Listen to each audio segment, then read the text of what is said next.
Hello everyone and welcome back to the Horror Hut. Before you drift off, it would be a nice idea if you could leave a comment to let me know where you are listening from. Please don't forget to give the video a like and subscribe to the channel. Right, let's get comfy and relaxed, and let's begin. Story 1, Haunted Factory Machinery, Nightmares in Motion. I never thought a job like this would feel normal and somehow wrong at the same time. The factory had been shut down for years before I even moved here. Rust crept across the metal beams, and the floor was cracked and uneven underfoot, scattered with bits of broken glass and faded paint chips. The fluorescent lights flickered on and off, casting long shadows that danced with every buzz and groan of the building settling. I'd stand by the security monitor, watching grainy black and white footage of empty rooms, waiting for something to happen. Usually, nothing did. I remember the first night clearly. The air was cold, colder than I expected for late spring, and I tugged my jacket tighter around my waist. The smell hit me before I even stepped inside, something sharp, acrid, sour.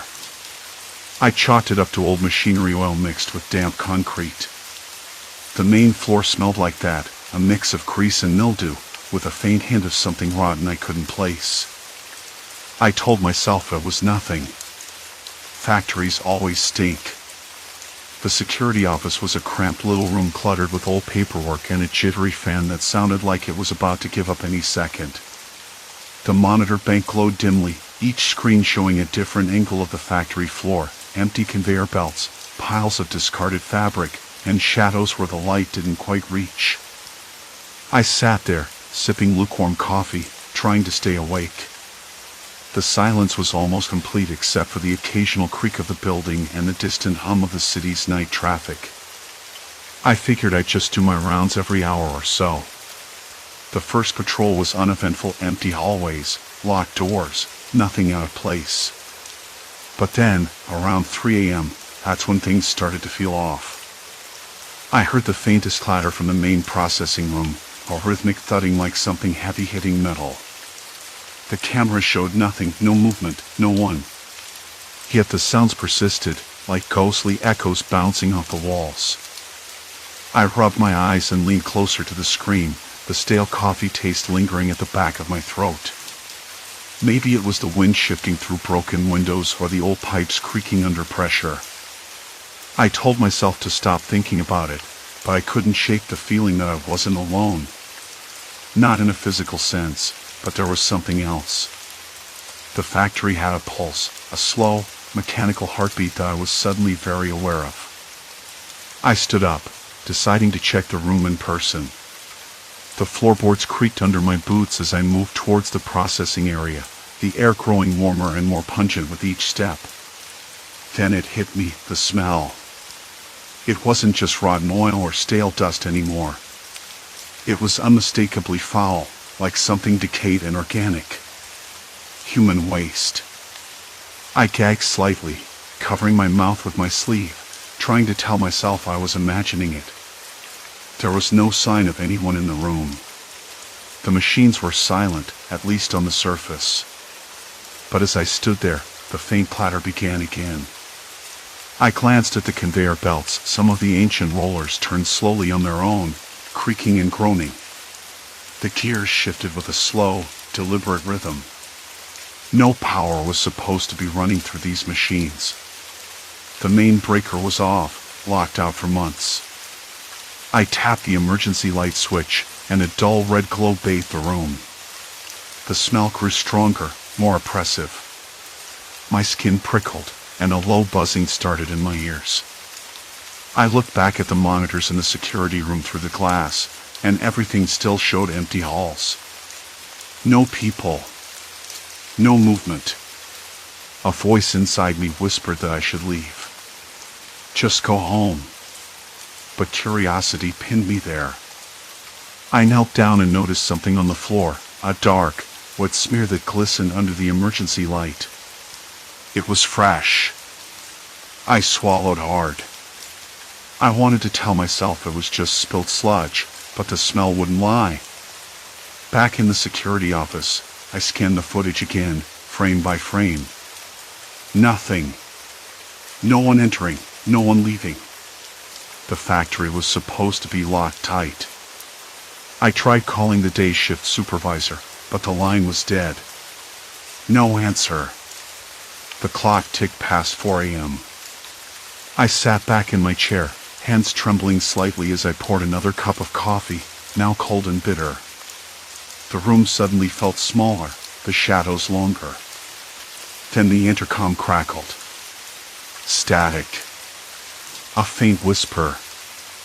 I leaned in, heart thudding in my ears, but only silence followed. I know how that sounds, like I was letting my imagination run wild after a long night alone. Maybe I was. I wanted to believe there was a reasonable explanation for the smell, the noises, the moving machinery. Maybe a homeless person sneaking in, or a faulty sensor somewhere. But the camera showed no one. And the smell, God, that smell. It lingered in my clothes the next morning, stubborn and sickly sweet. When I got home, I stripped my jacket by the door and scrubbed my hands on the sink until my skin was raw. I didn't tell anyone. Who would believe me?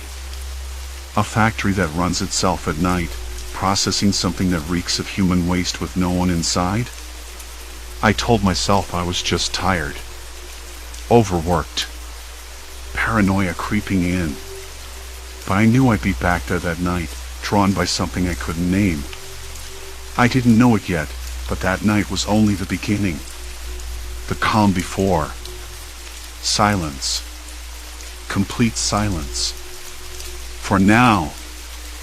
The morning light pushed through my curtains with an unforgiving glare, but I lay still, staring at the ceiling, replaying every detail from the night before. I kept thinking about the security footage, those shaky black and white images that showed empty halls and silent rooms. No figures slipping through corridors, no shadows lurking in the corners. Just me, alone, or so I was led to believe. I rolled out of bed and sat at the kitchen table, rubbing my temples. The clock ticked loudly in the quiet apartment. Coffee seemed like the only sensible thing to do. I needed to think clearly. I needed a plan. By mid-afternoon, I was back at the factory, clipboard in hand, determined to piece together whatever puzzle was unfolding in this rusted behemoth. The day shift crew was gone, and I was the only one left to comb through the wreckage of forgotten industry. The air inside was stale, tinged with dust and oil, but it was missing the gnawing odor from the night before. That was something new, something that came alive when the sun went down. I had the security monitor pulled up on my phone, watching the feeds loop through the various cameras scattered around the plant. I studied the angles again, this time with a sharper eye. The corridors, the machinery bays, the loading docks all empty during the times the machines had kicked on. I toggled through the timestamps, pausing at the moments when the clattering began. Nothing. No people. The factory was a maze. Every turn felt like stepping into a painting where the shadows shifted just a little too quickly. I made my way to the main processing room, the heart of the operation, even if it hadn't operated for years. The giant gears hung like bones in the dim light. The control panels were coated with dust and grime, the buttons long dead. Still, the machinery had powered up on its own. How? I crouched to inspect the floor beneath the conveyor belts. Something caught my eye, a faint smear of dark residue, almost sticky. I reached out with a gloved finger and touched it. The smell hit me again, that sickly sweet stench I tried to forget. The residue had the unmistakable tang of human waste mixed with oil and rust. I wiped my finger on a paper towel, trying not to gag. Okay, I muttered to myself, voice barely above a whisper. This makes no sense. I called Chris, my coworker from the day shift, hoping for some insight. He picked up on the second ring. Hey, I said, trying to sound casual, you ever notice anything weird around the factory? Smells, noises, anything out of place? There was a pause. Then, not really, he said.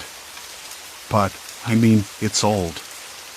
Weird stuff happens. Rats, leaks, that kind of thing. Yeah, but have you noticed the machines running at night? And the smell? Like human waste. Human waste. His laugh was nervous. No, man. That's new. I have noticed that. Maybe someone's squatting inside? Homeless or something. I shook my head, even though he couldn't see me. I checked the cameras. No one's there. Maybe the cameras are broken. Check that too. All systems nominal. There was silence. Then, you okay? You sound kind of off. Yeah, just thinking. I'm going to keep digging. Let me know if you hear anything. Will do. After hanging up, I stood in the middle of the processing room, the fastness pressing in on me. The air was cooler here, the faint hum of electricity buzzing somewhere deep in the walls. I ran a hand over a control panel, my fingers tracing the rough edges where paint had peeled away. A shiver ran up my spine, not from cold but from the sense that I was being watched. I shook my head. No one was here. Walking toward the storage area, I caught sight of the emergency exit doors. They were locked tight, but one had fresh scuff marks near the handle. Fresh. Someone had been here recently. Maybe not on the cameras, maybe not on any logs. I felt the weight of the night pressing down again. The factory wasn't just old and abandoned, it was alive in some way I couldn't yet understand. It was feeding on something ugly. I pulled out my phone, scrolling through the security footage once more, this time zooming in on the scuff marks outside the doors. A flicker caught my eye, a shadow moving just beyond the camera's reach. I rewound and watched again. There it was. Just a blur. Too fast to be a rat, too deliberate to be a trick of the light. I swallowed hard. Whoever or whatever was in the factory wasn't supposed to be there. And they weren't interested in being seen. The day dragged on, but I couldn't shake the tension. I kept glancing over my shoulder, hearing the distant creaks and groans of the building settling. At one point, a faint tapping echoed from the far end of the hall. I froze. The sound stopped, then started again. Tap. Tap. Tap. I called out, voice echoing, "Hello? Is someone there?" No reply. The tapping ceased, replaced by the low rumble of machinery turning on again. The smell came next, curling around my nose like a toxic fog. I gagged, stepping back. The machines were waking up. And I was alone. My fingers shook as I grabbed my walkie-talkie, trying to call Chris. The static hissed. No answer. The lights flickered, and for a heartbeat, the entire factory felt like it held its breath. Then the power surged back, the machines clattering louder than before, grinding, churning. I wasn't just up against rust and decay. Something was operating the factory's heart, and it wasn't mechanical. I had to find out what. And fast. The machines never stopped. I stared at the monitor bank, eyes darting between the dozen camera feeds. Every corner of the factory was empty, no figures lurking, no shadows slipping between crates or around corners. I flipped through the feeds faster, heart hammering like a piston. Nothing. No one. And yet, the machinery kept working, grinding, pushing something through its ancient gears. I tried the walkie-talkie again. "Chris? Come in." Static. Nothing. Now whisper. I gripped it tighter, fingers trembling. I should have called someone else, But who? The office was miles away, and cell reception was spotty at best in this part of town. Alone was the word that pressed down on me. Alone and trapped. I swallowed past the sudden dryness in my throat. I needed to move. Standing still wasn't going to answer any questions. The air grew thicker, hotter somehow. I wiped sweat from my brow with the back of my hand, the rough fabric of my sleeve catching under my nails. The smell was getting worse, crawling under my skin, acidic, sour, and unmistakably organic. I gagged again, forcing myself to breathe through my mouth just to get some relief. I remembered the small ventilation duct I'd spotted earlier near the processing room. Maybe that was the source. Maybe I could trace it to its origin. The factory was a maze of shadows and metal, every corridor a twisted path of rusting pipes and dangling chains. My footsteps echoed, tentative at first, then firmer as I pushed deeper into the belly of the beast. The machinery's constant rumble was a backdrop now, a low growl that vibrated through the concrete floor beneath my boots. I could feel it in my bones. I rounded a corner and paused. A faint tapping sounded again, tap, tap, tap, like fingers drumming on metal. It wasn't mechanical. It was too irregular, too human. I froze, breath hitching. Hello? My voice cracked in the empty hall. No reply. The tapping stopped. I forced myself forward. The processing room was enormous, the center of the factory's operations, or what was left of them. Yellowed light bulbs dangled by their wires, flickering sporadically. The smell hit me full force when I pushed open the heavy metal door. It was worse here, overpowering, nauseating. My stomach twisted. I gagged, stepping back, then forced myself to step forward again. Machines churned and spat, belts moving with a life of their own. Conveyors creaked under loads I couldn't see. The smell was strongest near a large hopper, stained dark and sticky, with a faint trail leading to a pipe that disappeared into the floor. I knelt, pressing my fingers to the edge of the hopper. It was warm, almost wet. I pulled out my phone, the screen lighting up the grime-covered controls. I recorded the smell, the motion of the machines, the empty room. Something about this felt like evidence, proof that I wasn't imagining things. But what was being processed? And why? Then, a sudden noise behind me, a soft scrape against concrete. I whipped around. Nothing. Just shadows shifting where the flickering light failed to reach. My breath hitched again. I was sure I wasn't alone. I backed out, eyes scanning every inch of the room, with its faint smell of dust and decay. The machines kept grinding, uncaring. Back at the security station, I replayed the camera footage, frame by frame. I watched the hopper. Something was being dumped in there earlier in the night. Dark, thick, unrecognizable. But no one ever appeared on camera to do it. That meant that the footage was accurate, someone was slipping in and out without being seen. Impossible? Maybe. But the evidence was right there.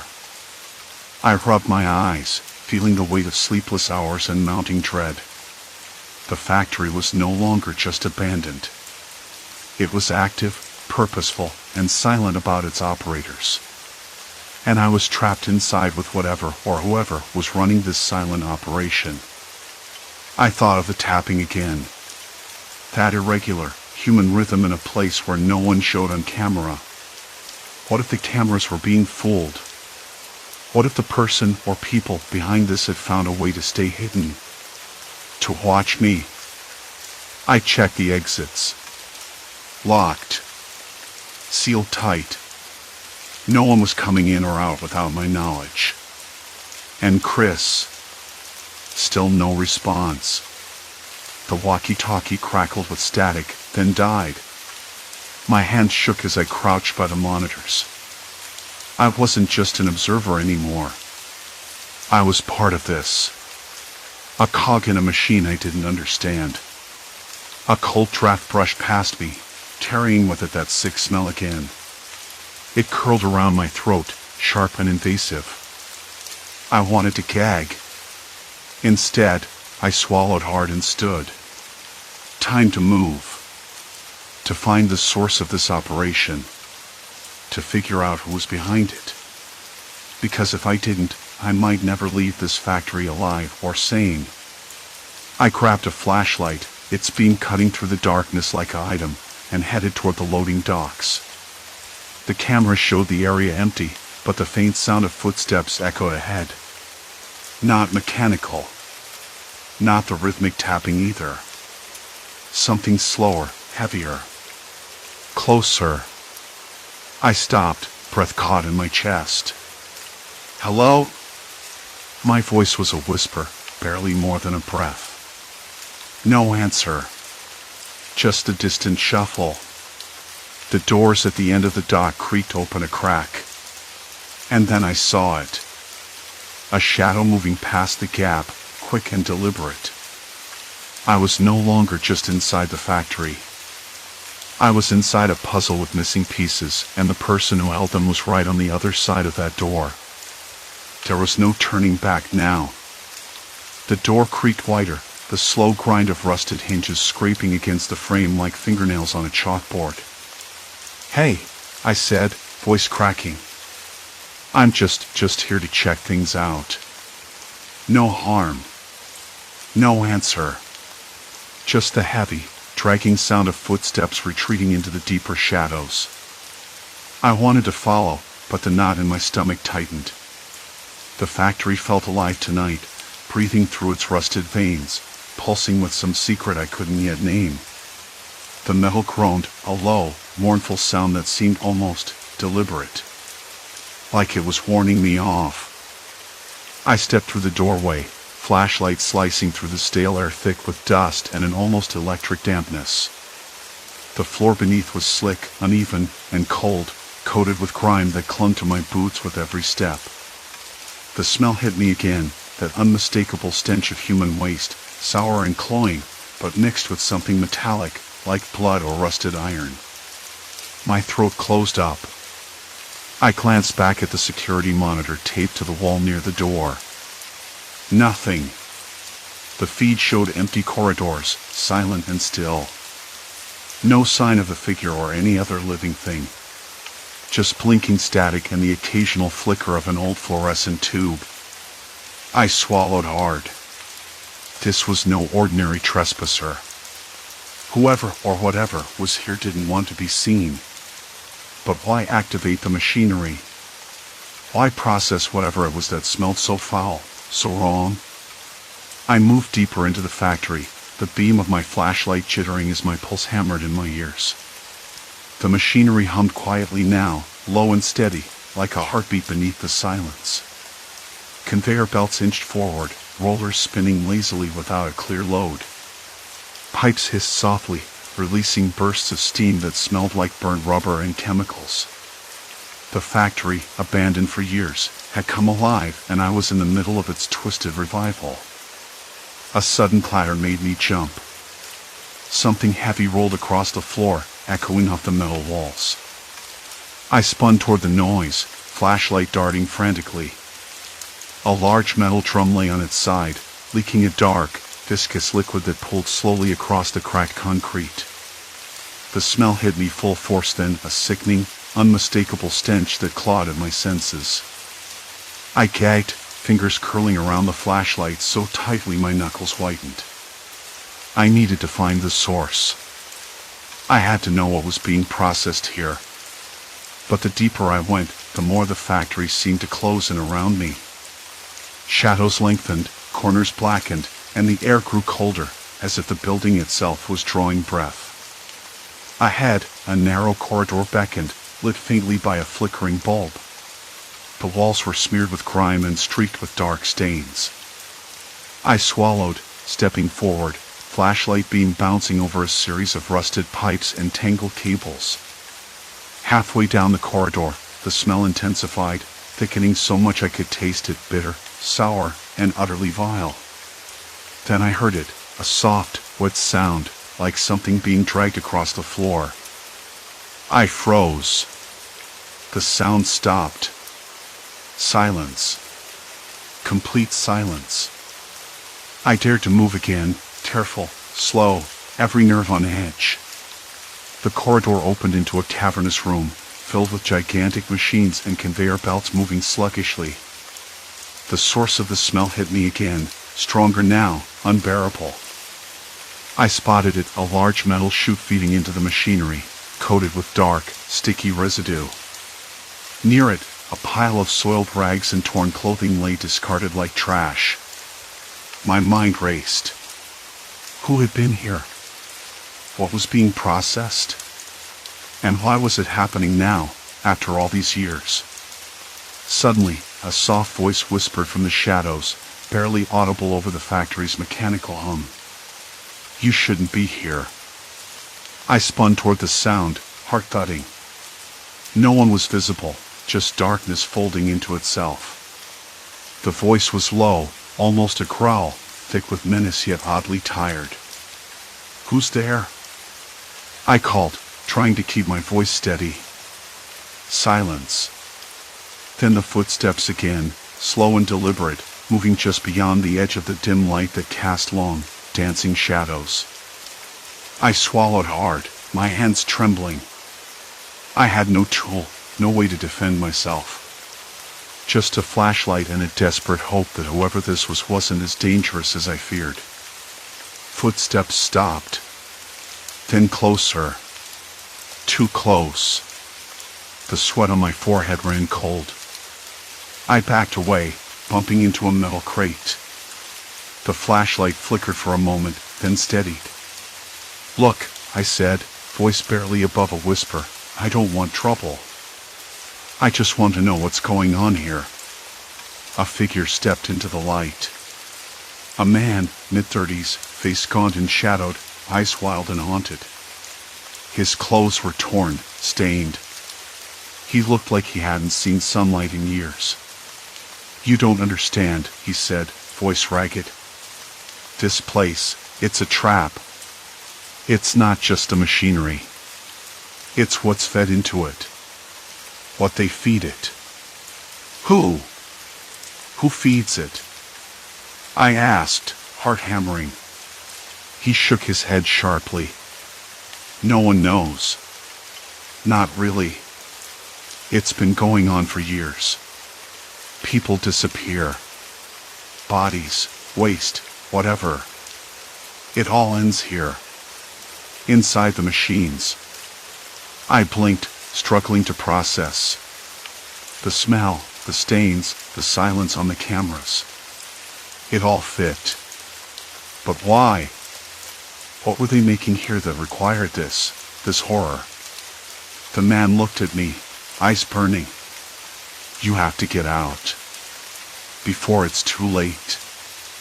I wanted to ask more, but a sudden, harsh clang echoed through the factory. The machines all roared to life at once, belts spinning faster, gears grinding with a deafening roar that rattled my teeth. The smell surged again, overwhelming. He grabbed my arm, his grip tight, urgent. Come on. We don't have much time. I followed him, heart pounding so hard I thought it would burst through my chest. The factory was no longer just dark and silent. It was a living nightmare, dragging me down with it. Behind us, the machines thundered, a mechanical beast awakened, hungry, relentless, and unforgiving. I didn't know if I could trust this man. Didn't know if he was friend or foe. But there was no choice. The factory was closing in, and I was running out of air. The factory was silent again, but the echo of those machines still rang in my ears. I looked at the man. His eyes were dark pools of exhaustion and something else, fear? Or maybe guilt. He swallowed hard, his jaw tightening. We don't have much time, he said, voice low but urgent. The machines, they're running on a timer. They'll shut down soon, but when they start again, it's not just the smell. It's the product. The factory's still alive. And it's not just machinery anymore. I wanted to ask how he knew all this, but the noise came again, distant, mechanical, a grinding that made the floor vibrate beneath my feet. The factory was waking up again, and I didn't want to be anywhere near it. I stepped back, starting to the security monitors.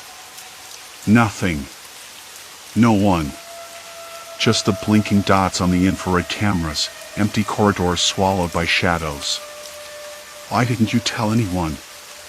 I asked. The police? The city? Someone? He shook his head. They won't believe me. No one wants to hear about this place. It's easier to pretend it's just another dead factory. But I worked here. I know what they did. What they're still doing. His words hit me like a slap. I thought this was an abandoned relic, a place forgotten by time. But it was alive in the worst possible way. For a moment, we just stood there. The quiet was thick, broken only by the hum of distant engines and the drip of water somewhere deep inside the building. The smell was stronger now, pressing into my nostrils like an accusation. I tried to breathe through my mouth but tasted the same sour bitterness. I have to get out, I said, my voice barely above a whisper. I have to tell someone. He shook his head again. You can't.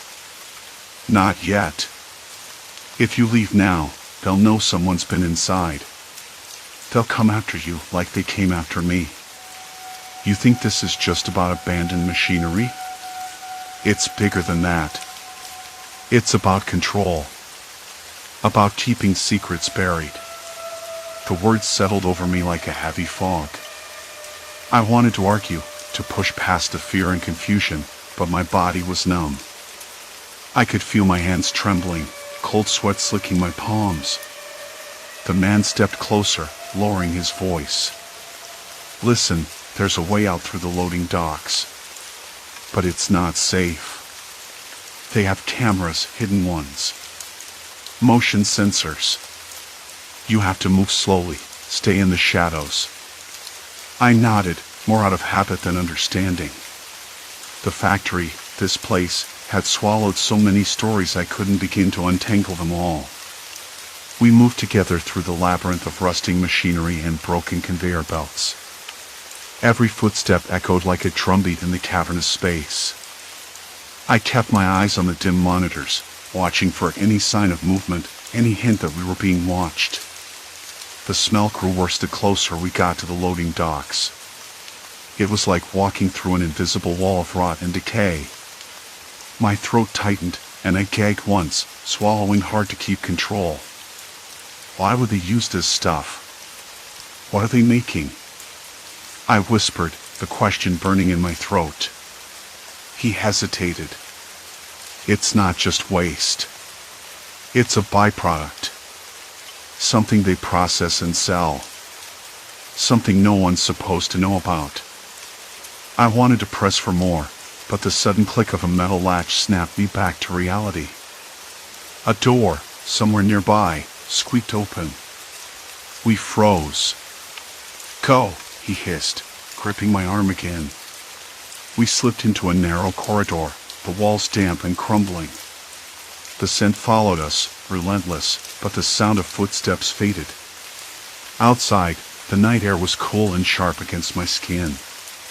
We spilled into the alley behind the factory, where the city's noise was a distant murmur. For a moment, I thought I might collapse, but he caught me, steadying me with firm hands. Why help me? I asked, voice shaking. He looked away.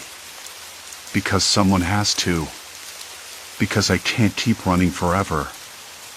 I nodded slowly, the weight of everything pressing down on me. The factory wasn't just a building, it was a trap, a hidden horror feeding on silence and fear. The next day, I woke up with the smell still clinging to my clothes, the images burned behind my eyelids. I debated calling the police, but the man's warning echoed in my mind. Who would believe me? An abandoned factory, running on ancient machinery that processed human waste into some unnamed product? It sounded insane. Instead, I started writing everything down, every detail, every sound, every smell. I documented the cameras, the strange schedules, the patterns I'd noticed. It was my way of making sense of the chaos, of reclaiming some control. Days turned into weeks. I avoided the factory, but it never left me. At night, I'd lie awake, haunted by the grinding gears and the invisible workers whose presence I couldn't prove. I kept thinking about the man, and what he'd sacrificed just to warn me. I realized then that the real horror wasn't the machinery or the smell. It was the silence, the way people chose to look away, to pretend the factory was just an empty shell. The way secrets like this could fester, hidden in plain sight. I don't know what happens next. Maybe someone else will uncover the truth. Maybe the machines will finally stop. But I do know this, I'm not the same person who walked into that factory. I carry a weight now, a burden of knowing. And I can't forget. Sometimes, in the quiet moments, I swear I can still hear the hum of those gears, turning endlessly, processing shadows and secrets no one else wants to face. Story 2, The Silent Frequency, Haunted Roommate's Hidden Power. The first thing I noticed was the hum. I sat cross-legged on the floor, the hardwood cold against my knees. Outside, a dog barked somewhere down the street, slightly muffled by the cracked window. The scent of rain lingered in the damp breeze that slipped through the creaky old frame. I liked the apartment, despite the peeling plaster and the way the ceiling light flickered every so often. It was mine now, or at least for the next 6 months. I'd signed the lease online last week, impulsive but practical, a fresh start, away from the cramped studio I'd outgrown. Roommate ads had been a nightmare. Half the replies were either too eager or too vague. Then, out of nowhere, there was Alex. Quiet, polite, and oddly precise about everything, from the rent split to the exact time they'd use the washing machine. No small talk, no unnecessary questions. I'd figured that was a good thing. I like my space. But then, the hum. I first mentioned it during our second evening together. I'd been sitting at the kitchen table, nursing a cold cup of coffee that tasted like burnt paper, when Alex came in, dropping their bag by the door without a word. "Do you hear that?" I asked, nodding toward the living room. They paused, eyebrows knitting briefly before smoothing out. "Hear what?" "That low hum. Like something's running, but nothing's plugged in." Alex shrugged, already pulling out a laptop from the bag. "Probably the fridge. It's an old place." I frowned. The fridge was silent. Later, I checked every appliance. The microwave, fridge, heater, even the clock radio, all dead silent. The hum just hovered in the background, elusive. I blamed it on the wiring or my imagination. Maybe the building's settling. Still, the night stretched longer than usual. The street lamp outside flickered on and off, casting long shadows that seemed to inch across the walls. The plaster felt rough under my fingertips when I traced the cracks near the window. I swallowed hard, tasting dust and cold air. Something about the apartment had a weight that pressed on my chest, like the room, with its faint smell of dust and decay, was holding its breath. Days passed. Alex kept to themselves, their routine as precise as a metronome. Work, home, silent meals, early to bed. They never left their laptop unattended, never let me peek at the screen, even when I caught a glimpse of strange symbols flashing too fast to read. When I asked about their job, they'd just smile thinly. Tech consultant, they'd say, voice flat. I wasn't sure if I believed that. One evening, the hum turned sharp, like a high-pitched whine that jangled my nerves. I sat frozen on the couch, my hands clenched tight around a mug that suddenly felt slippery. Across the room, the TV flickered, turning on by itself for a moment before the screen went black. No remote in sight. I blinked, wondering if I'd imagined it. "Did you see that?" I asked, heart thudding. Alex didn't look up. Probably a glitch. Old wiring. But I caught the faintest smirk, almost imperceptible. I kept my eyes on them, watching how their fingers danced over the keyboard, how the cursor moved with a kind of eerie ease. Later, I found the router reset, its indicator lights blinking in a pattern I couldn't decipher. I hadn't touched it. Curiosity gnawed at me, sharp and restless. I started noticing small things, my phone's battery draining faster than usual, files disappearing from my laptop, messages vanishing from my inbox without explanation. Once, I caught Alex unplugging the power strip behind the TV, their movements smooth, practiced. It wasn't paranoia. Something was off. And I couldn't shake the feeling that Alex wasn't just a quiet roommate but someone who bent the apartment itself to their will. Like the walls listened when they typed, like the air shifted when they moved. I tried to ignore it, told myself I was reading too much into normal quirks. But the unease settled deep inside my ribs, a cold weight that made every shadow seem longer, every silence heavier.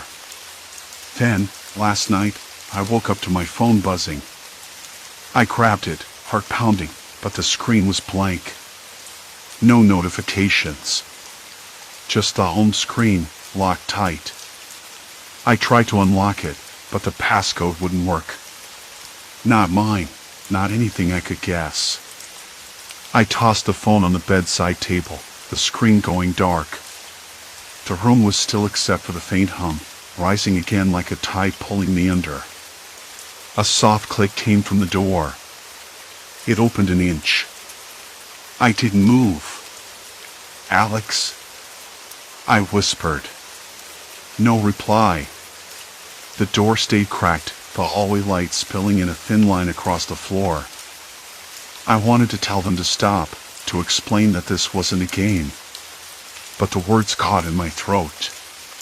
Instead, I lay back, eyes wide open, listening to the hum and the quiet steps fading down the hall. Silence. Complete silence. Then the lights flickered once more. Shadows danced across the ceiling as the hum softened, retreating like a tide pulling back to sea. My heartbeat thundered in the stillness, each second stretching unbearably long. Somewhere beyond the door, something shifted, a subtle creak, a breath held, and I knew the night was far from over. The darkness pressed closer, thick and alive, as if waiting for me to make the next move. The hum was gone now, but its absence left a ringing in my ears that made the silence feel heavier. I didn't sleep. Morning came with the usual noise of the city, distant sirens, the scrape of a garbage truck, and the sharp bark of a dog somewhere down the block. The sun filtered weakly through the threadbare curtains, dust motes swirling in the light. I rubbed my face, tasting the stale tang of last night's coffee on my tongue, and forced myself up. The apartment felt colder than I remembered, the air, cold and heavy with silence dry and brittle. Alex was already gone. Their bed was made with mechanical precision. No sign of the crumpled sheets or scattered clothes from the night before. I peeked into the living room. The laptop was closed, the screen wiped clean as if it had never been used. My phone, which I'd left charging on the kitchen counter, showed no new messages, no missed calls. It was as if Alex's presence had been scrubbed from the room overnight. Which, at this point, didn't surprise me.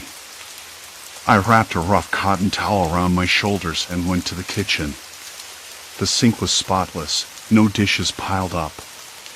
Even the crumbs from the toast I was sure I'd left on the counter were gone. It was like living with a ghost that knew how to tidy up after itself.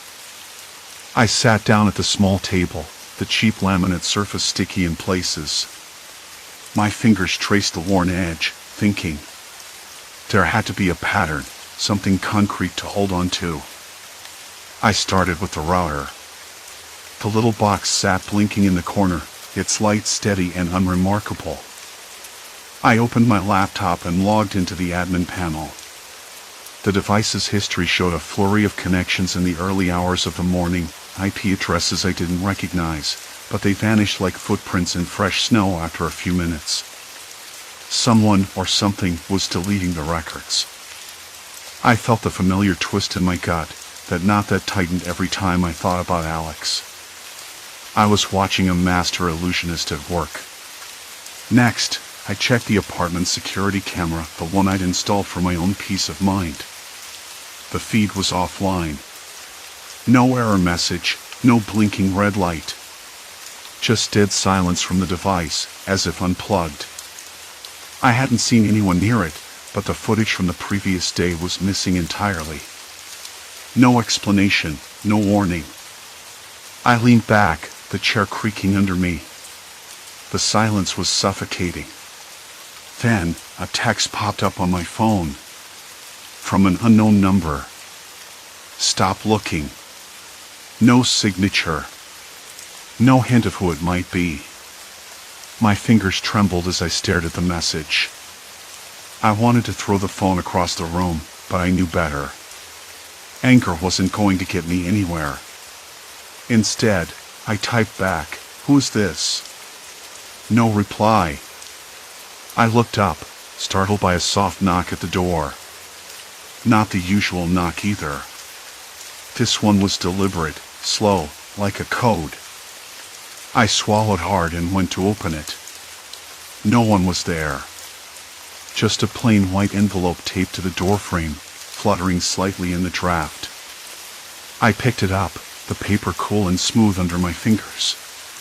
Inside was a single photograph, black and white, worn at the edges. It showed a younger Alex, smiling at the camera in a crowded park. But the background was strange. There was a man in the frame, standing just behind, his face blurred beyond recognition. I traced the outline with my thumb, heart pounding. Why send this? Why now? I shoved the photo into my pocket and closed the door. The apartment felt colder still. Hours later, I found myself back on the couch, flipping through the few belongings Alex had left in the shared closet. Clothes neatly folded, shoes lined up like soldiers. Nothing out of the ordinary. But then, tucked between the folds of the jacket, was a small USB drive. I hesitated before plugging it into my laptop. The screen flickered once, then opened a folder labeled "For You." Inside were files, documents, photos, videos, all encrypted with a password I didn't have. I clicked on a text file titled "Truth." The contents were scrambled, gibberish in a language I didn't recognize. Frustration prickled my skin. Whoever Alex was, they didn't want me to see this. But I wasn't ready to give up. I downloaded a password recovery tool, the progress bar crawling like a snail across the screen. Each minute felt like an hour. Outside, the wind picked up, rattling the windows. The smell of rain, sharp and electric, crept through the cracks. Then, a sudden ding. Password found. I opened the files with trembling hands. The photos were snapshots of different people, places I'd never heard of. Faces marked with red circles, dates scribbled in the margins. One video caught my breath. It was a recording of Alex speaking quietly into a camera, their eyes darting nervously. The words were clipped but urgent. They watch everything. No mistakes. If I disappear, look for the signs. The screen went black. I slammed the laptop shut, heart hammering so loud I was sure it would echo down the hall. I rubbed my hands together, trying to warm them, but the chill inside wasn't from the cold. I was tangled in something far bigger than I imagined. And Alex, whoever they really were, was at the center. Later that night, I sat by the window, watching the city lights blur in the rain. The envelope and photo lay beside me, a silent reminder that the past refuses to stay buried. I thought about the message, the empty hallway, the vanished footage, and the feeling that I was being watched, too. The hum returned, faint but unmistakable, threading through the walls like a low pulse. My phone buzzed again. Another message. From the same unknown number. Choices have consequences. I didn't answer. Instead, I stared into the dark, knowing that whatever game Alex was playing, I was already a player, whether I liked it or not. The storm was gathering, and I had no idea how to stop it. The rain had stopped, but the damp air clung to the windows like a cold film. I wasn't just tangled in Alex's past anymore, I was caught in the gears of whatever machine they operated, and the more I poked, the tighter the grip became. I looked around the room, with its faint smell of dust and decay, the shadows stretching long and thin in the weak glow of the street lamp outside. The cracked plaster on the ceiling, the chipped paint on the door frame, even the faint scent of burnt coffee lingering in the air, all of it suddenly felt like part of a trap I didn't understand until it was too late. I rubbed my hands again, trying to shake the numbness from them. The photograph was old, grainy, edges frayed, but it was the faces that unsettled me. Not just Alex's, but the others, strangers, or maybe not. The kind of people who belonged to a story you didn't want to be part of. I didn't want to dig deeper. I wanted to shut the door on this whole mess and pretend I never saw the picture. But that was never an option, was it? Because the next morning, I woke up to a text that chilled me far worse than the night.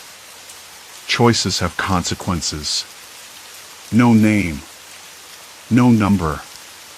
Just those 4 words again. I stared at the screen, the brightness stabbing at my eyes. The message was a lock snapping shut. There was no turning back. I shoved the phone into my pocket and tried to focus on something else, anything else. But my mind was racing. What had I gotten myself into? And more importantly, how deep did Alex's web go? The apartment was silent except for the faint hum behind the walls, the same low pulse I'd noticed earlier. Like a heartbeat. Or a countdown. I knew I had to find out more. By mid-morning, I was pacing the small kitchen, the envelope and photo folded neatly on the counter. I ran my fingers over the worn paper, my skin prickling. I couldn't shake the feeling that Alex was watching me, even though I hadn't seen a sign of them since last night. Their absence was louder than their presence. I grabbed the laptop and booted it up, fingers hesitating before I typed in a name I'd found scribbled faintly on the back of the photo, M. Crane. No first name, just those 2 letters. The search results were sparse, but one link caught my eye, a faded news article from years ago about a missing person. A young woman named Melissa Crane vanished without a trace. The photograph looked like it might be her. My hands trembled as I scrolled through the article. The details were vague, but the undertones were clear. Some people wanted the story buried. I closed the laptop quickly, heart pounding again. Why was this important to Alex? And why was I now part of it? I knew better than to ask Alex directly. They had a way of deflecting, of twisting conversations until you doubted your own memory. Like a magician hiding the trick in plain sight. Instead, I tried calling the number that had texted me. No answer. The line went dead almost immediately. I wasn't surprised. I needed another angle. Later, I found myself wandering the neighborhood, the damp pavement slick under my shoes. The streets were quiet, the usual weekend crowd nowhere in sight. I stopped in front of the building listed as Melissa Crane's last known address, an old brick apartment block, paint peeling from the walls, a faint smell of mildew and decay. The lobby was empty, save for a flickering light overhead that buzzed like a swarm of flies trapped in a jar. I pressed the buzzer for apartment 3B, but no response. No one came to the door. I leaned against the wall, heart thudding. I was standing on the edge of something, maybe a secret, maybe a trap. I thought about turning back, about walking away and letting it all go. But the pull was too strong. I pulled out my phone again, thumb hovering over the unknown number's contact. The screen went dark on its own, and then lit up with a message I hadn't expected. Look closer. No punctuation. No explanation. That was when I noticed the small camera nestled in the corner of the lobby ceiling, almost invisible behind a layer of dust. It was watching. Always watching. The realization hit me like a cold slap. Alex's reach wasn't just in the apartment. It was everywhere. I backed away slowly, the air thick with tension. When I got home, I locked the door behind me and sat down, the photo spread out on the table like a map of all the things I was beginning to understand and all the things I wasn't ready to face. I was in too deep. There was no turning back now. The phone buzzed again. This time, a new message: you won't leave. I swallowed hard. The room felt smaller, the walls closing in as the hum in the background grew louder. I glanced toward the door, half expecting to see Alex standing there, calm and unreadable, like a shadow I couldn't outrun. The screen on my laptop flickered to life by itself. A video file. No title. I hesitated, but then pressed play. The grainy footage showed a figure moving through a dark hallway. The camera was shaky, the image blurred, but I recognized the way they walked, that familiar, deliberate stride. The figure paused, then looked directly at the camera. And for a moment, I thought they saw me too. The screen went black again. Silence. Complete silence. I sat frozen, every nerve taut as a wire. The game had just changed rules, and I was its next move. The silence didn't last. I wanted to shut it down, close the laptop, shove the whole nightmare under the rug. But curiosity was a stubborn itch I couldn't scratch. The message lingered on my phone: you won't leave. A promise? A threat? Or something worse, a cold certainty? I swallowed, the dry taste of fear thick on my tongue. My hands trembled as I reached to close the laptop, but before I could, the screen shifted, another video file. This one longer, grainier, a flickering black and white recording of a room that looked suspiciously like my own. I froze. The camera angle was odd, like someone placed it on a shelf or a high ledge, just out of sight. For a moment, the image was static, then movement, a door creaking open, footsteps slipping inside, careful and slow. And then a shadow. Not the figure from before, but someone else. Someone I didn't recognize. The person moved with a purpose, their hands searching drawers, rifling through papers. My breath hitched. I leaned closer, eyes straining to catch details in the low light. A flash of something white, the edge of a photograph. A letter? The figure pulled out a crumpled envelope, unfolded it with deliberate care, and held it close to the camera. I squinted. The handwriting was jagged, rushed, my name. A cold spike hammered through my chest. How could Alex have that? Or whoever this was? The room felt suddenly colder, the windows rattling in a sudden gust of wind. I shut the laptop hard, the screen darkening with a final flicker. Why? I whispered to the empty room. Why me? The door creaked behind me. I spun, heart thudding, but it was just the old building settling. Still, every noise now seemed amplified, the drip of the sink, the distant wail of a siren, the scratch of tires on pavement outside. I wasn't just being watched. I was being hunted in the quietest way possible. I sank to the floor, back pressed against the wall. My fingers traced the rough plaster, rough and cold, grounding me just enough not to lose control. The last few days felt like a fever dream replaying on a loop. Alex's calm, unreadable face. The erased calls, the missing files from my phone, the way every camera in the building had suddenly gone offline. I had been looking for answers, but now I realized I was looking in the wrong places. Alex wasn't just hiding something.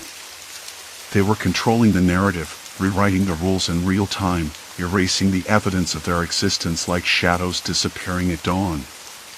And I was the one left holding the fragments. I forced myself to stand, the floor cold beneath my bare feet. The apartment felt claustrophobic now, every corner a potential trap. I needed a plan, but my mind was spinning, tangled in the web Alex had spun around me. I grabbed my phone, hoping for some sign of help, but the screen was blank.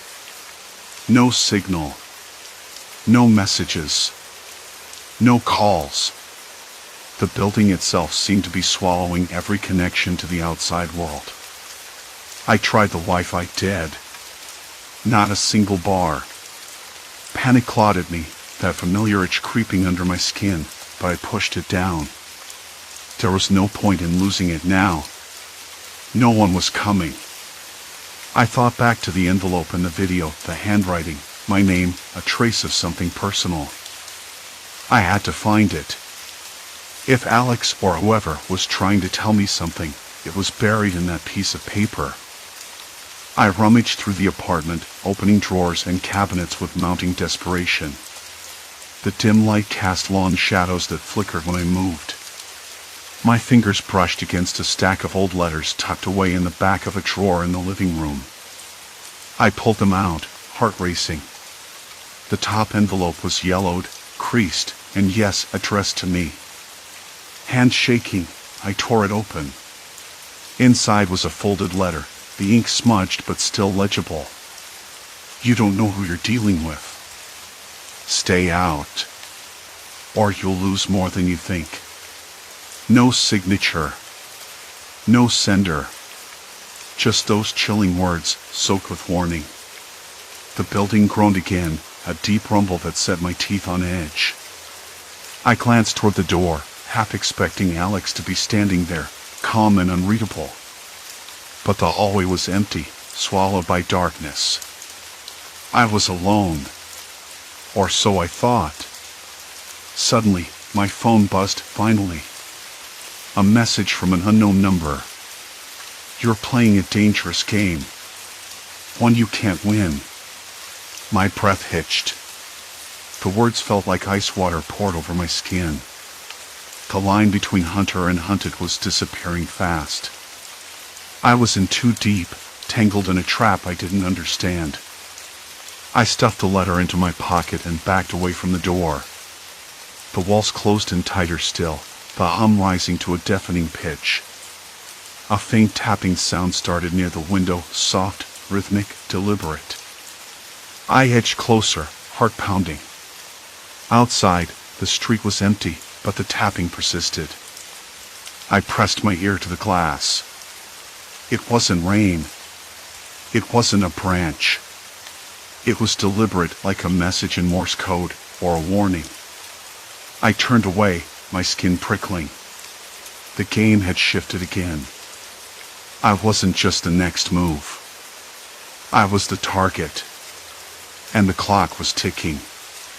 A shadow flickered just beyond the pane, then vanished. I swallowed hard, realizing the tapping wasn't a code, it was a countdown. The room felt suddenly colder, the faint hum of the city outside swallowed by the growing silence. My fingers trembled as I reached for the drawer, pulling out the small flashlight I'd hidden there the night before. The beam cut through the darkness, revealing nothing but the peeling wallpaper and the faint outline of the empty chair opposite me. Then, a soft creak came from the hallway.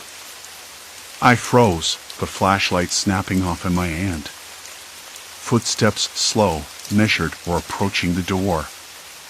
I pressed my back against the wall, every muscle taut like a coiled spring. The handle jiggled, then rattled. Whoever was out there had a key. The door swung open, revealing a figure draped in shadows. My breath caught as the figure stepped inside, the dim light catching on a glint of metal in their hand. "Thought you could outsmart me?" a voice hissed, low and cold. I swallowed my fear, gripping the flashlight again. "Who are you?" I demanded, voice steadier than I felt. A slow smile curved the stranger's lips. "Someone who's been waiting a long time to finish this game." Before I could react, the room plunged into darkness. The tapping resumed, steady, relentless, and I knew the countdown had just entered its deadliest phase. The darkness lingered long after the tapping stopped. Minutes passed, maybe longer. Time lost meaning. I could feel the faint vibration of the floor beneath me, like distant thunder, but it was just the city's restless hum leaking through cracked walls. I waited until the weight of the air, cold and heavy with silence, shifted, until the sense of being watched ebbed enough for me to move. Only then did I slide along the wall toward the door, twisting the knob gently. It didn't resist. Outside, the hallway was empty. The faint yellow glow of the street lamp spilled in through the grimy window at the end, casting long, trembling shadows that stretched and retracted like slow breathing. I swallowed hard, tasting the stale dust in my mouth, and made my way down the corridor. The apartment was too quiet. The usual hum of the refrigerator, the distant murmur of traffic, even the soft tick of the clock in the kitchen, all absent. I flicked the light switch, but the bulbs gave only a weak flicker before dying again. Somewhere in the back of my mind, a cold thread of dread unfurled. The power was out. I found the breaker box near the kitchen and flipped the main switch. Nothing. Just a faint, electric buzz that died quickly. The room stayed dark, save for the streetlight's intrusion. I crouched, fingers tracing the cords and plugs, searching for a loose connection or tripped fuse. There was nothing obvious, nothing that explained the blackout. Then I heard it, a soft, deliberate clicking from the living room. Not mechanical. Human. I froze, every hair on my neck prickling. The door to the living room was cracked open, a sliver of darkness bleeding into the hallway. I edged forward, heart drumming against my ribs like a warning drum. Inside, the air smelled of cold metal and something faintly sweet, like burnt caramel or scorched sugar. A scent I didn't recognize but couldn't shake.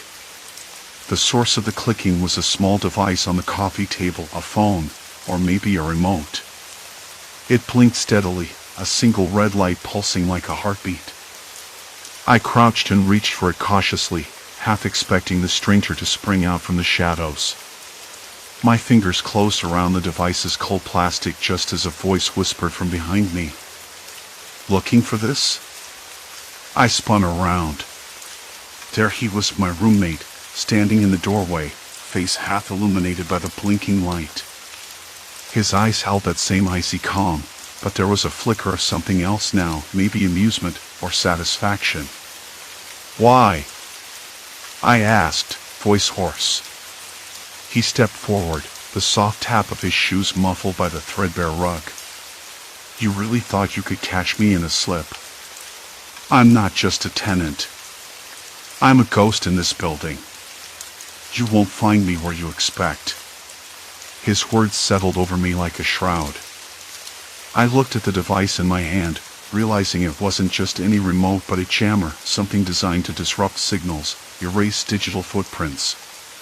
He had been erasing me, my presence, my proof. Every camera loop reset, every message deleted, every trace wiped clean. I wasn't just being ignored, I was being erased. "How long?" I asked, voice barely a whisper. "Long enough." He smiled, but it was tight, controlled. "I'm not here to hurt you." "Not exactly. I just need to disappear, and you were the perfect cover." I swallowed, the taste bitter, metallic. "Disappear from what?"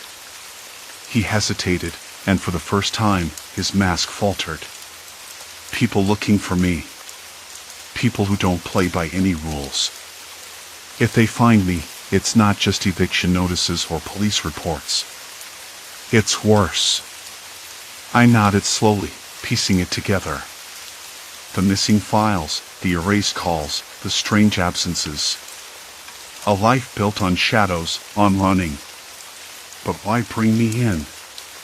Why stay here? Because you're the only one who didn't look away, he said quietly.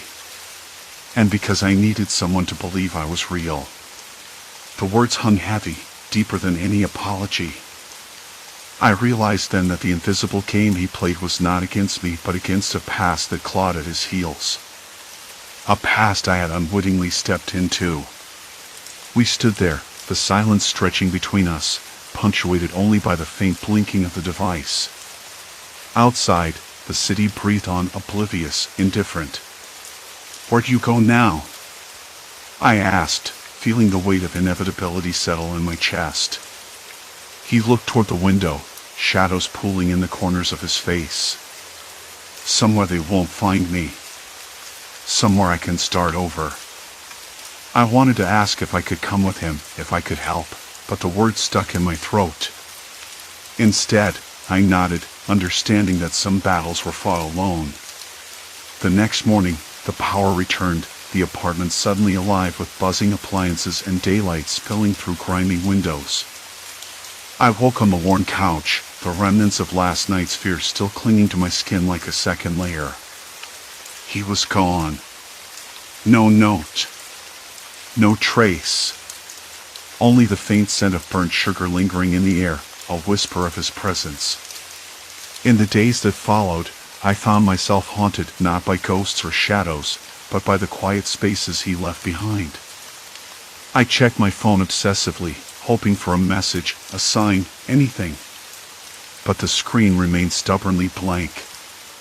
I learned to live with the uncertainty, the invisible game now mine to carry. I patched the cracks in the apartment, replaced the bulbs, and quietly rewired the circuits he tampered with. The city marched on outside, indifferent to the small battles waged behind closed doors. And I changed. Not just because I had glimpsed the darkness beneath ordinary life, but because I understood how easily it could swallow you whole if you weren't careful. The roommate who erased himself taught me that sometimes survival meant becoming a ghost and that the scars left behind could never be fully erased. Occasionally, late at night, when the city's hum softened and all the lights were off, I swear I hear the faint tap of footsteps, slow and measured, echoing down the hallway, an unfinished game, a lingering presence I can't fully shake. I don't know where he is now. Maybe he's really disappeared. Or maybe he's just waiting in another shadow, playing a different game with someone else. But I'm no longer the unwitting player I once was. I'm watching. And I'm ready. Story 3, Temporal Fuel Trap, when time controls the pumps. I never thought a gas station could feel like a trap. I'd been through this route dozens of times before, mostly on weekends, when I went to visit my sister in the next county. It was a long drive, and the Lone Pine Station was the only place to fill up for miles. Usually, I was in and out within 5 minutes. But lately, things had started to feel off. Not in a way I could explain right away, no sudden noises or flickering shadows, but a slow sort of unease, like something was just wrong. That afternoon, the sky was bruised with heavy clouds, the kind that promised rain but never quite delivered. The air smelled faintly of damp earth mixed with the metallic tang of old machinery, something in the station's vents, maybe, or just the pumps themselves.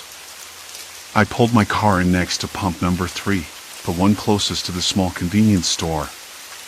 The cracked asphalt beneath my tires hummed softly under the car's weight. I checked the clock on the dashboard, 3:17 p.m. I glanced up at the station's digital sign, which blinked 7:45 instead. The difference stuck in my mind, odd but not alarming. Maybe the sign was broken. Could happen. I stepped out and walked toward the pump, my shoes scraping against the gritty concrete. The air tasted dry but heavy, like the moment right before a storm breaks. The pump screen was dark, no numbers, no instructions. I pressed a button, nothing. I tried again, harder this time, but the machine stayed silent. A low hum came from the power lines overhead, steady and unchanging. I looked around. The convenience store lights flickered once, twice, then steadied. Inside, I saw a shadow move near the counter, a clerk, probably. But the pump? Dead. I frowned and stepped inside. The air was warmer here, a faint smell of stale coffee and cleaning solvent. The fluorescent bulbs buzzed overhead, making the space feel smaller than it should have. Behind the counter, a man looked up from his phone. He was younger than I expected, maybe late 20s, with dark hair and tired eyes. "Hey," I said. "Pump 3's not working." He glanced at the door, then back at me. "Yeah, it's been acting up. Sometimes it works, sometimes it doesn't. Weird schedule, I guess." I raised an eyebrow. "Schedule?" He shrugged. "The power's weird around here. Town's got some issues, or so I hear. They say the grid's unstable, maybe that's why the pumps only run certain hours." "Certain hours?" I repeated, feeling a tightening in my chest. "But the sign says 7:45.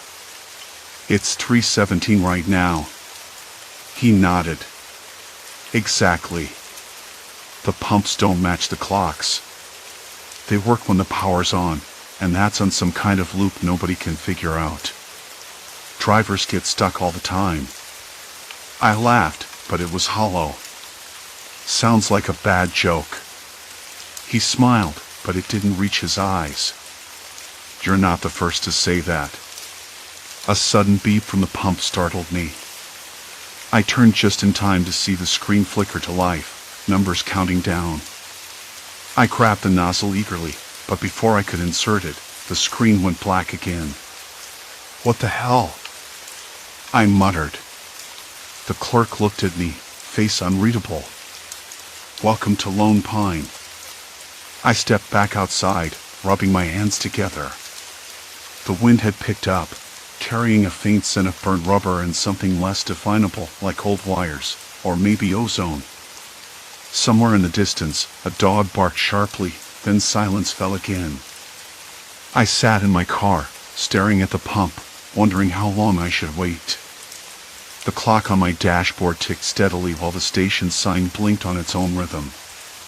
I caught my reflection in the rearview mirror, eyes narrowed, lips pressed tight, fingers tapping nervously on the steering wheel. Behind me, another car pulled in, a battered pickup with dust caked on its windows. A man got out, grumbling under his breath, and headed for pump 2. He fiddled with the buttons, cursed softly, then slumped back into his truck. Minutes passed. The pumps flickered on and off again, the inconsistency growing more maddening. Drivers appeared and disappeared in the lot, each one trapped by the same invisible schedule, a silent agreement none of us had made. I tried the pump once more. This time, the screen glowed steady, the nozzle clicked into place, and fuel began to flow. Relief washed over me, but it was thin and fleeting. Something about the timing felt deliberate, too precise to be accidental. I glanced toward the convenience store again. The clerk's eyes met mine through the window. He gave a small, almost imperceptible nod. That nod lingered in my mind long after I'd finished filling the tank and pulled away, the station shrinking in my rearview mirror. I couldn't shake the feeling that the pump's unpredictable hours were more than just a quirk of faulty wiring. Maybe it was the way the power hummed not quite right. Maybe it was the way the drivers moved, like they were all waiting for something. Or maybe it was just me, imagining patterns where none existed. But as the road stretched ahead under a sky that threatened rain, I knew I'd be back. Because no matter what happened, Lone Pine was the only place to fill up. And every time I did, I felt like I was stepping into a puzzle I hadn't yet learned to solve. The next morning, The strange hum of the gas station's neon sign crept into my dreams, dragging me awake long before the sun had climbed over the horizon. I dressed quickly, pulled on my jacket, and stepped outside. The air was sharp with the scent of damp earth and gasoline, the sky a bruised purple just starting to lighten. The town was quiet, the kind of quiet that seemed too deliberate, as if the whole world was holding its breath. I decided I couldn't wait for the pumps to work on their own schedule again.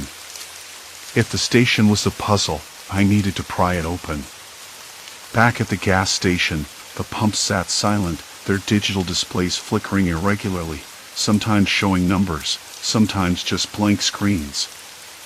I circled the pumps, running my fingers over the cold metal. The hum I'd noticed was faint but persistent, like a low current beneath the surface. No one else was around yet, except the clerk inside the store. He was restocking shelves, methodical, eyes darting occasionally toward the windows. I caught his gaze and nodded, trying to signal that I wasn't here to cause trouble. "Morning," I said, stepping inside. He gave a small nod, his voice low. "Back again." I hesitated, then asked, "Do you know why the pumps only work at certain times?" "The clock on them never matches real time." He shrugged, eyes flicking to the old wall clock that hummed crookedly behind the counter. "Power's been weird lately. Town's been having outages. Sometimes the pumps sync up, sometimes they don't." "Outages?" I repeated, feeling the slick of unease crawl across my skin. "Is that normal?" He shook his head. "Not really. Usually just a blip. But it's been happening more. And not just here, whole sections of town go dark, then come back.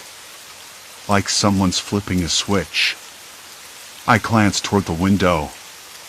Outside, the street lamps buzzed faintly, their yellow glow casting uneven shadows across cracked sidewalks. Something about the uneven light reminded me of the gas pump's flickering screens. An offbeat rhythm that didn't belong. "Have you talked to anyone about it? The power company? The sheriff?" I asked. He hesitated. "People talk, but no one wants to get involved. It's easier to ignore it." "Why?" I pushed. He sighed, eyes dropping. "Because when the power goes out, it's not just inconvenience. Things happen. People get stuck. Sometimes worse." I felt a chill despite the warmth of the store's cramped interior. "What kind of things?" Before he could answer, a loud thud echoed from the back room. The clerk stiffened, listening. "Probably just a supply crate," he muttered, but his voice lacked conviction. I nodded slowly, deciding not to press him further yet. Instead, I pulled out my phone and tried to check the time.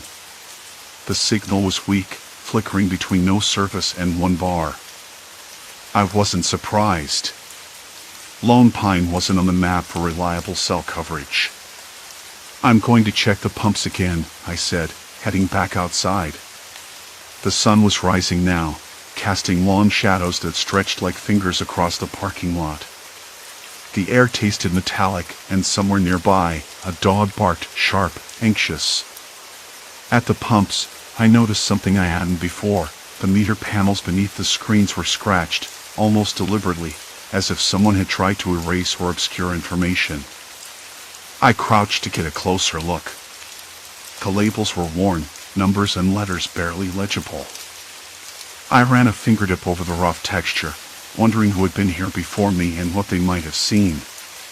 A sudden movement caught my eye. Across the street, a man stood watching, leaning against a rusted pickup, his face obscured by the brim of a baseball cap. He didn't move, but his gaze never left me. I felt a prickling at the back of my neck. "Hey," I called, forcing my voice steady. "Can I help you with something?" He didn't answer. Instead, he pulled a worn notebook from his jacket and scribbled something quickly. Then, without a sound, he turned and disappeared down an alley. I stood up, heart hammering. Something about him felt off, too deliberate, too careful. I looked around. The few cars parked nearby were empty, their drivers nowhere in sight. The town was waking up, but it was still holding its secrets close. I decided I needed more than just observation. I had to understand the power outages, the pump's erratic hours, the strange behavior of the people who lived here. And I couldn't do it alone. Later that day, I found myself back at the diner a few blocks down Main Street. The kind of place where the coffee was thick and bitter and the regulars knew everyone's name but told you nothing. I slid into a booth near the window, the vinyl seat cracked and sticky beneath me. Across the room, an older man with a weathered face and ice blue eyes caught my glance. He was reading a newspaper but looked up quickly, as if deciding whether to speak or stay silent. I smiled, trying to appear friendly. "Mind if I join you?" I asked. He nodded, folding the paper. "Name's Frank. I'm trying to figure out the gas station," I said, watching for his reaction. Frank's eyes narrowed. "You're not the first. People come through here asking questions. Most don't stick around." "Why?" I pressed. He took a sip of his coffee before answering, voice low. "Because there's more to Lone Pine than just a quiet town. The power outages? That's just the surface. There's something controlling things, keeping us all in line. People who don't play by the rules don't last long." I felt my fingers curl around the mug, the heat grounding me. "Control?" Frank nodded slowly. "Ever notice how the pumps only work when they want to? Not the clock, not the schedule. That's not a glitch. Someone's managing the grid, cutting power to keep people stuck. Makes it easier to manage the town's problems." I swallowed hard. The word manage felt heavy, loaded with threats I couldn't yet name. "What kind of problems?" Frank's gaze dropped to the floor. "People who ask too many questions. People who try to leave when they're not supposed to." My skin prickled again. "Like me." He looked up sharply. "Careful now. You don't want to be the next one who disappears." The diner's bell jingled, and a woman entered, young, sharp-eyed, with a clipboard clutched tightly in her hand. She scanned the room, then locked eyes with Frank for a moment before turning toward the counter. Frank's jaw tightened. "You didn't hear that from me," he muttered as he stood, slipping a few bills on the table. "Be careful. This town doesn't like strangers poking around." I watched him go, then turned my attention back to the window. As I left the diner, I couldn't shake the feeling that I was being followed, that every step I took brought me closer to something waiting just out of sight. The gas station's broken clock still ticked in my mind, a reminder that time here had its own rules, and those rules were written by people who didn't want me to understand. I pulled out my phone once more. The signal was gone. Not even a flicker. I was trapped, just like the others. Only this time, I was starting to see the edges of the trap. And I wasn't sure I'd like what I found next. I stayed by the window long after Frank left, watching the woman with the clipboard disappear behind the counter. The late afternoon light was thinning, turning the diner's inside into a mix of shadows and harsh fluorescent glare. The clock on the wall ticked steadily, but I was no longer sure if it meant anything. The gas pumps outside stood silent, frozen in their own waiting game, as if the whole place was holding its breath. That word manage stuck to the back of my throat like grit. Manage problems. Manage people. I couldn't shake the feeling that I was already caught, tangled in something bigger than just a broken power grid or a quirky gas station schedule. There was a pattern here, deliberate and cold. Someone was pulling strings, and that someone had no interest in letting me or anyone else leave on their own terms. I took a slow breath, trying to steady the slight tremble in my hands. The diner's hum was low but constant, the fridge buzzing in the kitchen, the scrape of chairs on tile as the waitress wiped down tables. Somewhere outside, a dog barked once, sharp and sudden, then silence again. I glanced down at the counter. The cheap coffee I'd ordered was lukewarm, tasting faintly of stale grounds and bitter regret. Not the best fuel for a long night ahead. I stood abruptly, the chair scraping loudly behind me. The sudden noise made the woman at the counter look up, sharp eyes catching mine just a second too long. She gave a tight nod, as if acknowledging some unspoken rule between us. Not friendly, but not outright hostile either. Just watchful. Like she was carrying the burden of secrets I wasn't meant to know. I stepped outside. The air had turned cooler, the faint scent of burnt rubber and dry pine mixing with the distant sound of crickets. The gas station's overhead lights flickered once, twice, then steadied. The pumps were dark, no glowing numbers, no humming engines. Just empty, waiting for the mysterious window when they would come alive again. I checked the clock on the gas station's wall. The digital numbers blinked 6:17 p.m. But the power to the pumps wouldn't flicker on for another hour, or maybe two. I'd learned by now that the schedule was as unreliable as a bad weather forecast, and twice as cruel. Across the lot, a dusty sedan sat idling, headlights dimmed. The driver's side door opened and closed quietly, revealing a man mid-30s, scruffy beard, worn-out jacket. He glanced around nervously before walking toward the diner, hands stuffed deep in his pockets. I hesitated, then called out, "Hey!" My voice sounded rough, like I'd been talking to myself for too long. He stopped, eyes narrowing. "You stuck too?" I nodded. "Yeah. Pumps won't work for hours." He rubbed the back of his neck and sighed. "Name's Eli." His voice was low, tired.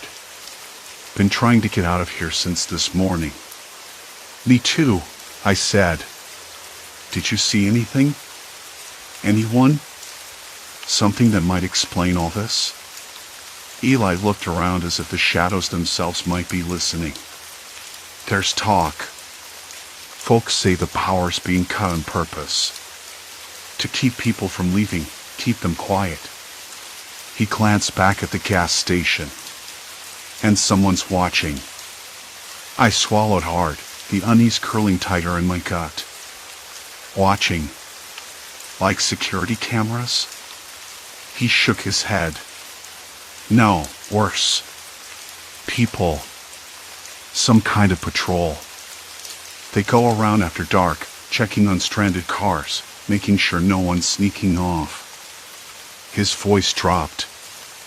"If you don't check in, you vanish." That word again. Vanish. It wasn't just a rumor anymore. It was a warning. "Check in where?" I asked, voice barely above a whisper. Eli hesitated. "There's an old radio tower on the hill, just past the edge of town. They say it's where they keep tabs on everyone stuck here. And if you try to run, that's where they find you."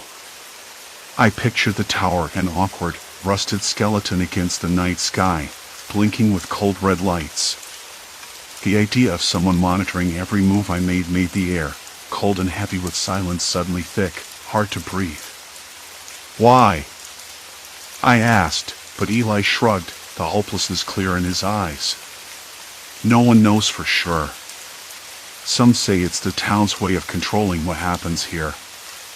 Others whisper about deals, debts, people who disappeared long ago.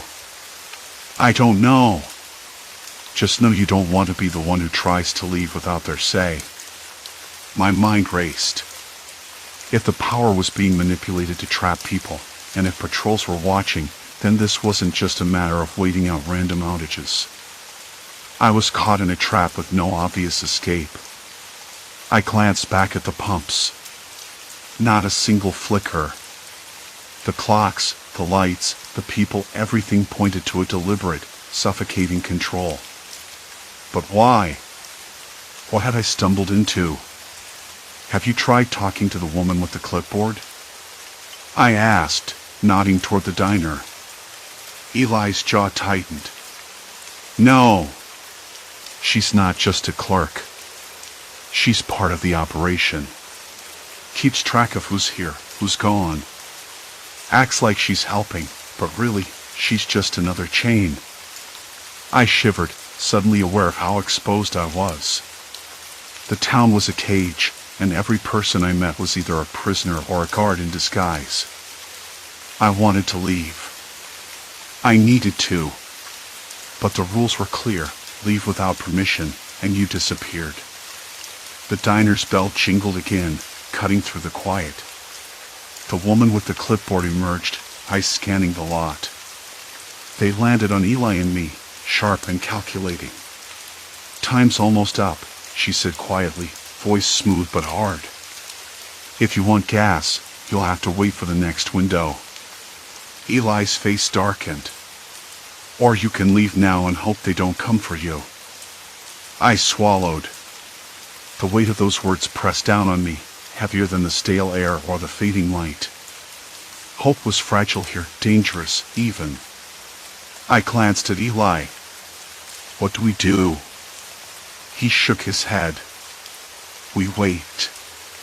We watch. And we don't make waves. I wanted to argue, to run, to fight the invisible chains tightening around us. But the truth was clear. I was in too deep. The pumps might flow again, maybe in an hour, maybe not for the rest of the night. The air inside the gas station was thick with an unshakable stillness that defied the bustle outside. The woman with the clipboard started walking toward us, her heels clicking on the cracked pavement. Her smile was polite but unreadable. "Welcome to town," she said. "You're not going anywhere soon." The sun dipped below the horizon, and the gas station's lights flickered once, then died. Silence. Complete silence. The bottle of cheap water I'd grabbed from the diner sat cold and half full on the cracked dashboard, condensation beating and sliding down. Outside, the night was swallowing the gas station whole, stars pinpricks I couldn't trust, and the only light came from the flickering bulbs overhead, one of them buzzing like it wanted to give out any second. The woman with the clipboard had disappeared into the shadows, probably back to her post like some kind of sentry, though her eyes had held something colder than duty. Eli and I sat in silence, the air thick with the smell of stale coffee and burnt rubber, the kind that clings to your clothes after too many hours waiting. I tried to keep my hands still, but they trembled anyway. Not from cold, no, something else. The clenching knot of dread in my gut tightened as I watched the pumps, white digits on their displays dead, useless. The clock on the station's wall ticked, but it was a liar, I was sure of it. The fuel windows were never on the same schedule. Sometimes they'd open for minutes, sometimes hours passed with nothing. I had no idea how they decided when to turn the pumps on or off, and the thought that it wasn't random was the worst. The pattern was deliberate. Someone was pulling strings, and every driver trapped here was a pawn. Eli broke the quiet. "You know," he said, voice low and rough, "I don't think it's just the pumps. It's the whole damn grid. The power goes out in weird spots, lights flicker like they're on a timer. They want us here, all of us. Stranded." I nodded, swallowing hard. But for what? What's the point? He shrugged. Control, maybe. Or just to keep people scared. When you don't know when you'll get gas, or if your phone will even work, you start to feel small. Trapped. The idea gnawed at me. I reached over to the radio on the dashboard, the one with the antenna bent crooked and rusted. Static hissed through the speakers, but no voices. Usually, that was normal out here, but tonight, It felt like silence wasn't just an absence of sound, it was a warning. "Did you notice that?" I asked. "The radio's been dead since we got here. No chatter, no music, nothing." Eli glanced at me, eyes narrowing. "That's not an accident. Whoever's running this place controls the airwaves too." I leaned back, the vinyl seat cool against my skin, and studied the other cars in the lot. There weren't many, just a handful, all dark shapes like us, waiting and watching. Some drivers were asleep, slumped over their steering wheels. Others paced the perimeter like caged animals. I caught the flicker of movement near the edge of the lot, where the shadows pooled thickest. A man in a worn jacket was standing still, staring at us. Or maybe at me. I couldn't be sure. The woman with the clipboard reappeared, walking with the slow, deliberate step of someone who knew she was the one in charge. Her eyes locked on me, and I felt the weight of that gaze like a physical force. She stopped just outside my window. "You're new," she said, voice soft, but there was steel beneath it. "You don't understand how this works." I swallowed. "Then explain." She smiled, but it was the kind of smile that didn't reach the eyes. "You don't get to ask questions here. Not unless you want to disappear." I hadn't forgotten what Eli warned me. The disappearances weren't rumors. They were real. And they were the price for stepping out of line. "Why keep us here?" I pressed, voice low enough to avoid drawing attention. She looked away, just for a second. Enough to see the flicker of something, regret. Satisfaction? I couldn't tell. This town runs on power. Not just electricity, but fear. Control the power, control the people. You'll see for yourself soon enough. Before I could respond, a sudden blackout plunged the entire lot into darkness. The hum of the buzzing bulb ceased, and the silence was immediate, suffocating. The night seemed to press in closer, and the air grew colder, sharper. My breath fogged in front of me. I fumbled for my phone, but the screen stayed black, dead as the pumps. Around me, other engines rumbled to life and panic, headlights slicing through the black, searching for something, anything.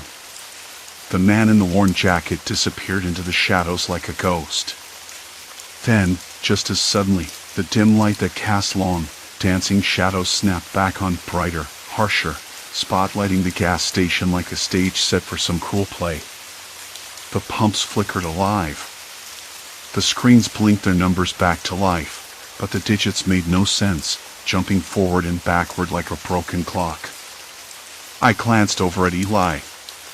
His jaw was tight, eyes scanning the perimeter like he expected trouble. The others stirred, some relieved, others wary. The woman with the clipboard was already striding away, her figure swallowed by the diner's neon glow. "Looks like your window's open again," Eli muttered. My hands trembled as I reached for the nozzle, but I hesitated. Something was wrong. The whole thing felt like a trap. The pumps worked, sure, but would it last long enough for me to fill up? Or was this just bait? I looked up at the clock on the station wall. It read 2:17 a.m., but I knew better. The real time was whatever they wanted it to be. The town's power grid was a tool, and I was caught in its crossfire. Eli caught my gaze. "We don't have much time."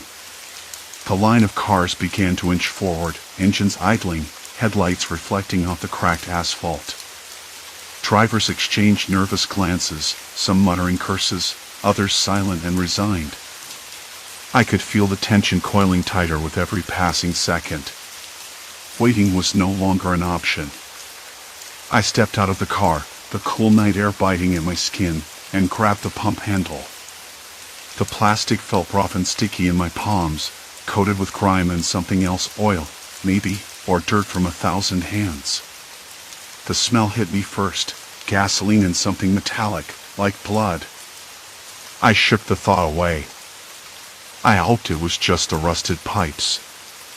As I began to fill the tank, I caught movement from the corner of my eye. The man in the worn jacket was back, standing near the edge of the lot, watching. His face was obscured by a shadowed hood, but I could swear he was smiling. The night felt heavier than before, like the air was holding its breath just beyond the cracked window of my car. I sat behind the wheel, the engine idling low, a soft hum that almost soothed the tension tightening my chest. Outside, the gas station's flickering neon signs sputtered in and out, casting intermittent pools of sickly green light over the cracked asphalt. I glanced at my watch. 2:47 a.m. The pumps were dead again. No whirring, no clicking, just silence. I rubbed my hands over my face, the rough stubble prickling my fingertips. I'd been here too many times, trapped in this absurd cycle. Fuel pumps that worked only at random, disjointed hours that never matched the clock, stranding everyone who depended on them.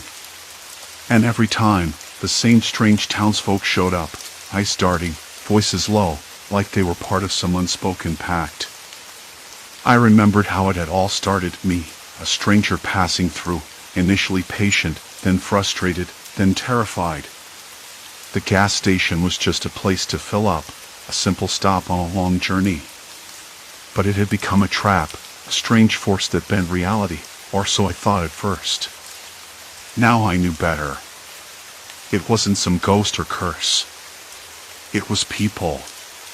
Someone was controlling the power grid, manipulating the pumps like puppets on a string.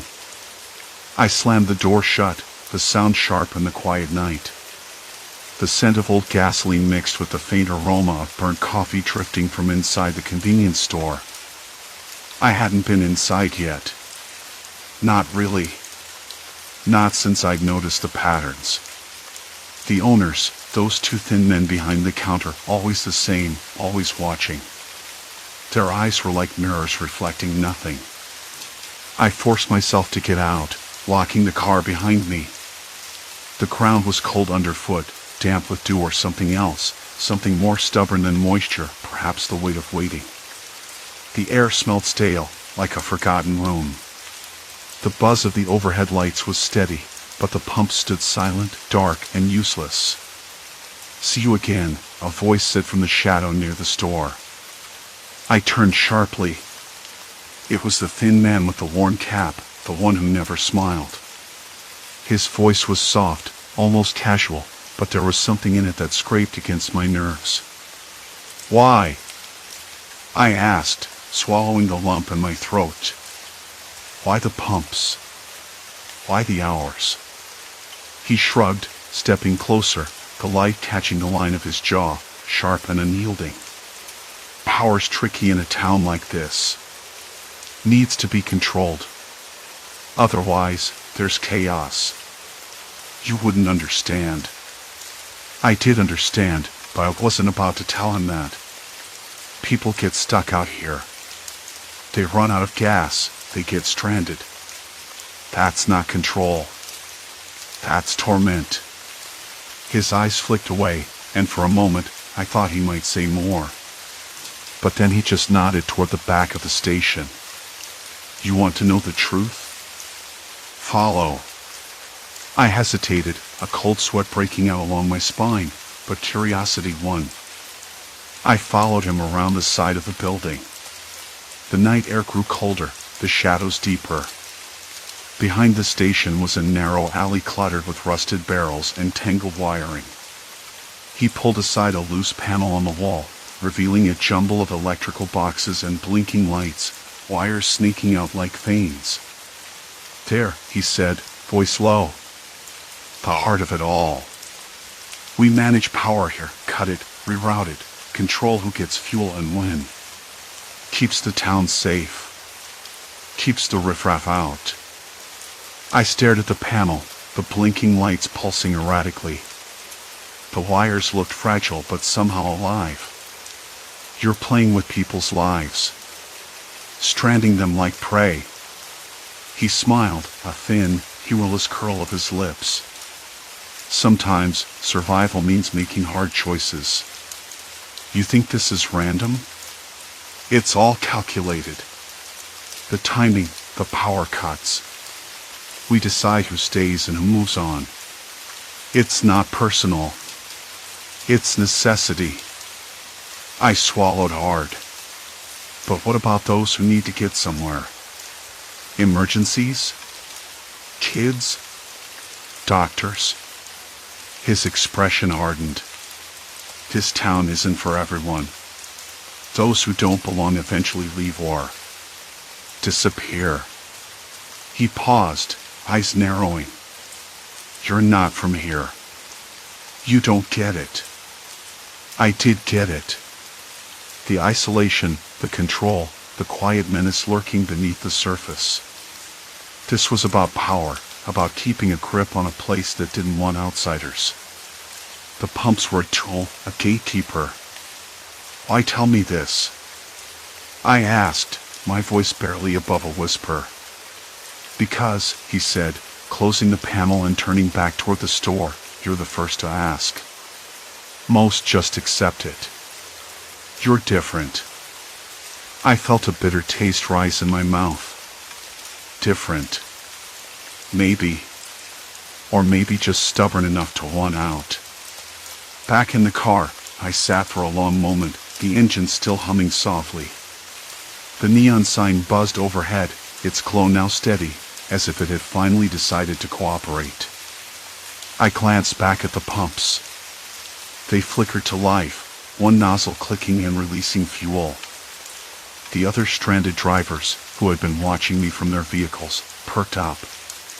One man, older with a tired face, started pumping his gas with shaky hands. Relief washed over me, but it was tinged with something darker, resignation.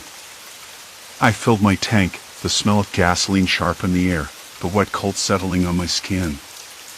I thought about the man's words, about control and survival. About the town that didn't want to be found, that didn't want to be saved.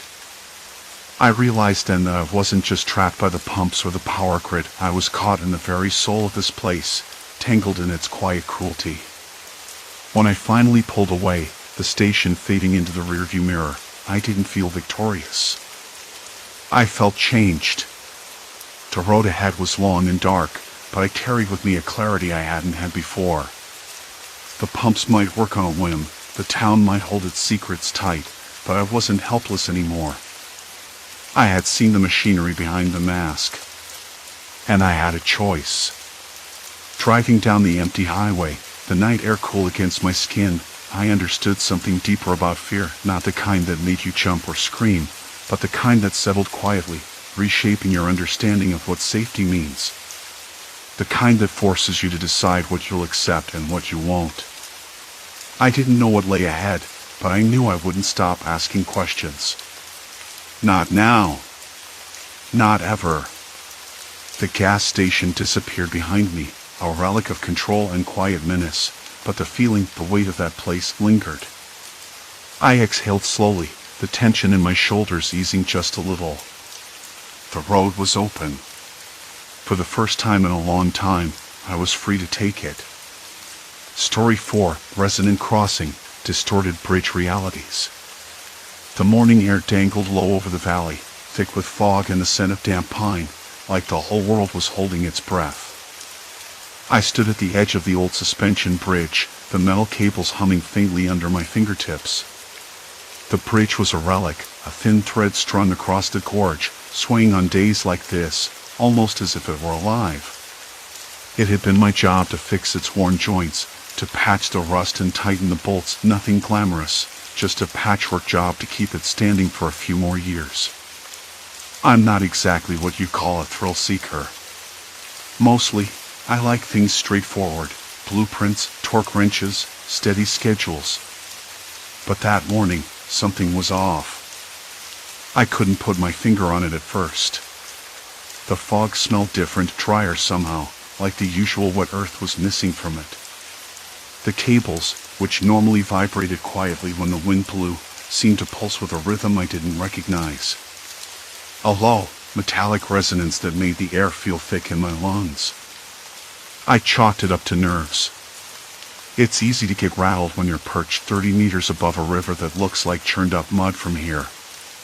The only sounds were the distant rush of water and the occasional creak of the bridge under its own weight.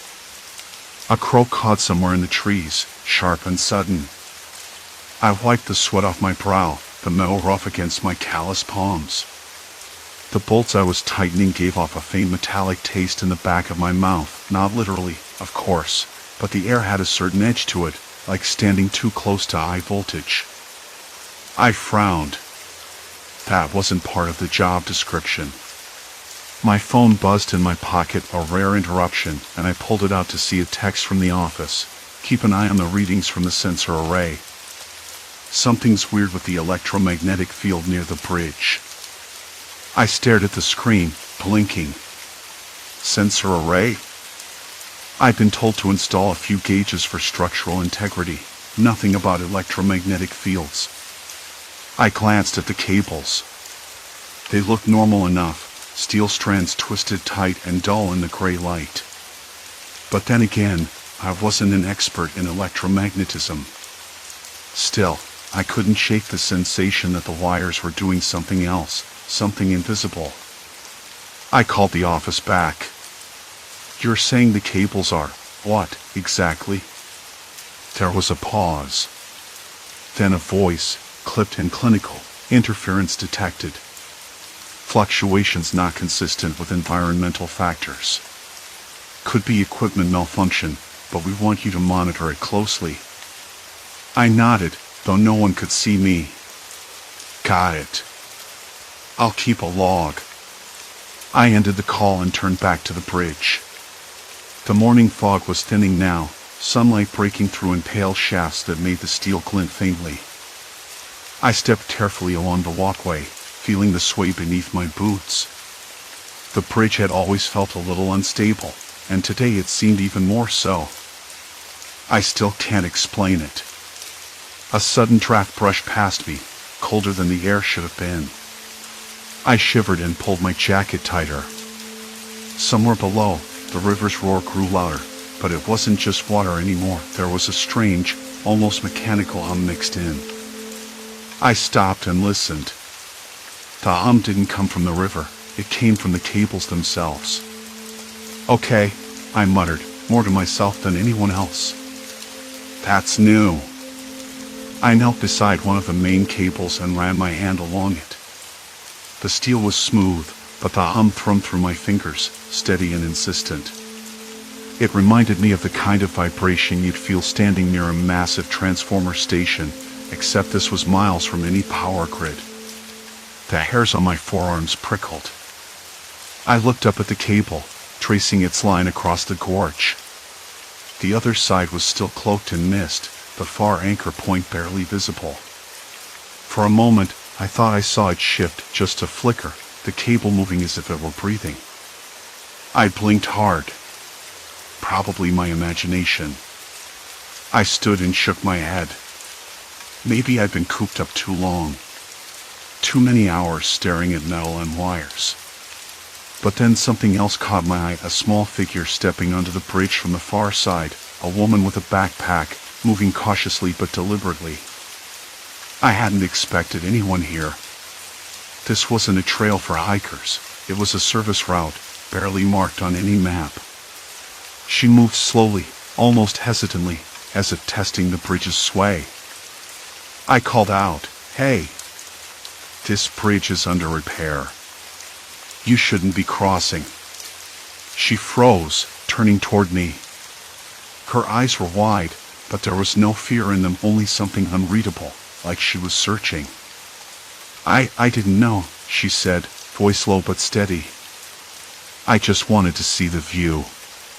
I nodded awkwardly. "It's a dangerous spot. Better to wait until the work's done."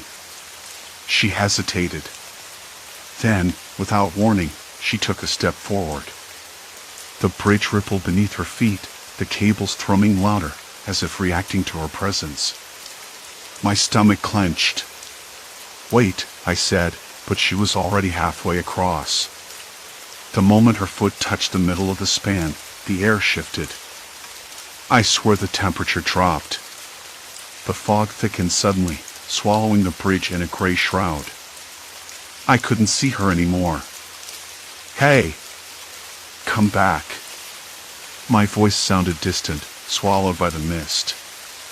Silence. Complete silence. I leaned over the railing, peering into the fog.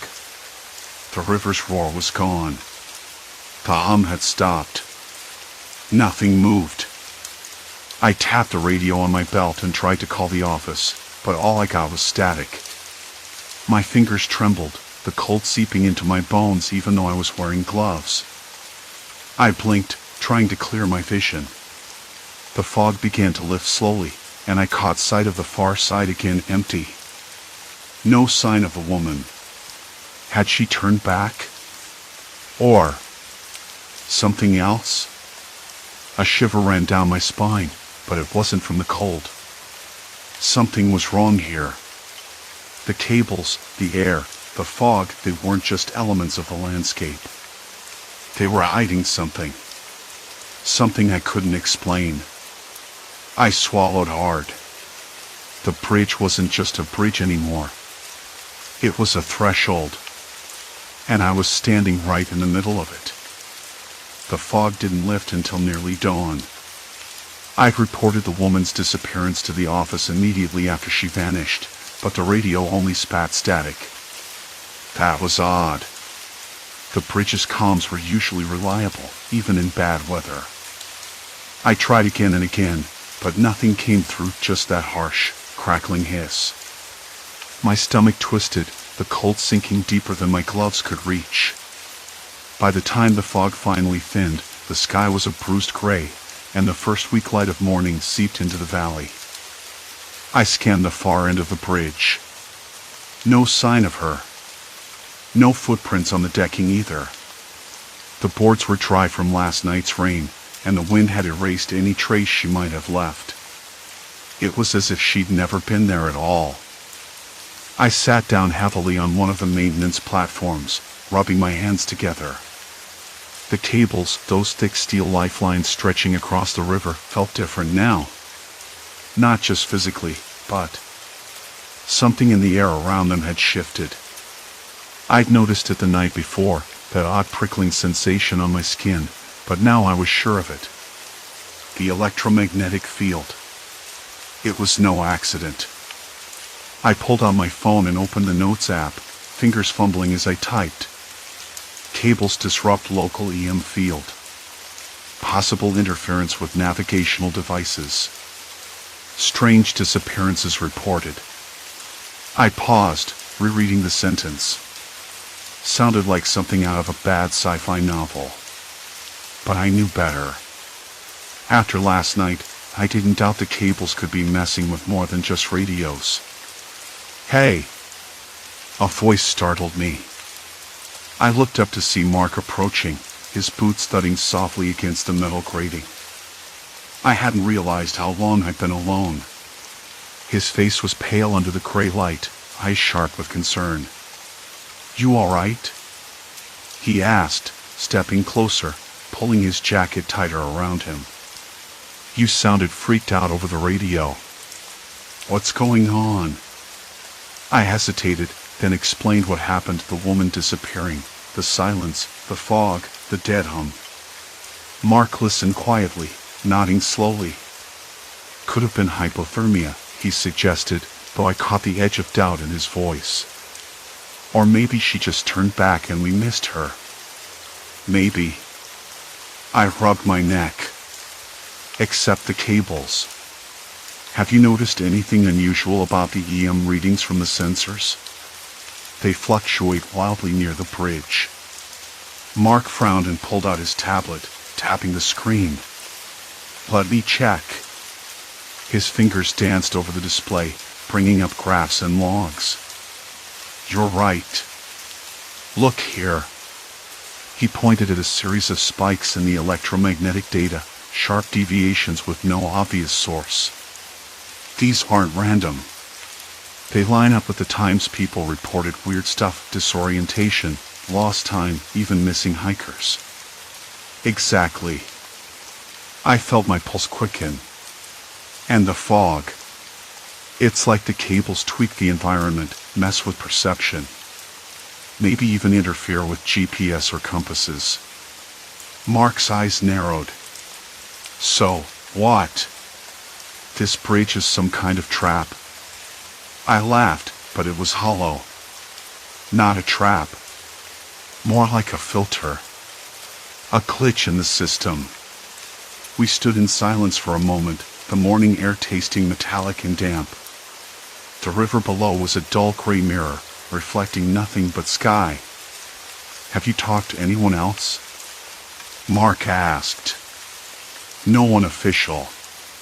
But I found some old reports, local sheriffs, hikers, even a park ranger who vanished for a day and came back talking nonsense about another valley. Another valley. The phrase echoed in my mind. I dismissed it at first, a hallucination or exhaustion. Now, I wasn't so sure. We need to test it, I said, voice low. Methodically. If the cables are causing this, we have to understand how and why. Mark nodded, eyebrows drawn together. I'll help. But we'll need gear, EMF meters, GPS units, maybe some cameras to record everything. We agreed to meet at the ranger station that afternoon. I wanted to see the bridge again in daylight, to feel the cables under my hands in the clear light of day, not just in fog and shadows. Walking back toward the road, I kept glancing over my shoulder. The empty bridge stretched behind me, silent and looming. I could still feel the residual hum, faint and unsettling, like a whispered warning. That afternoon, the ranger station was colder than I expected, the walls lined with maps and faded photographs. The air smelled faintly of pine and dust. Mark and I spread out our equipment, setting up cameras aimed at the cables, the decking, even the nearby trees.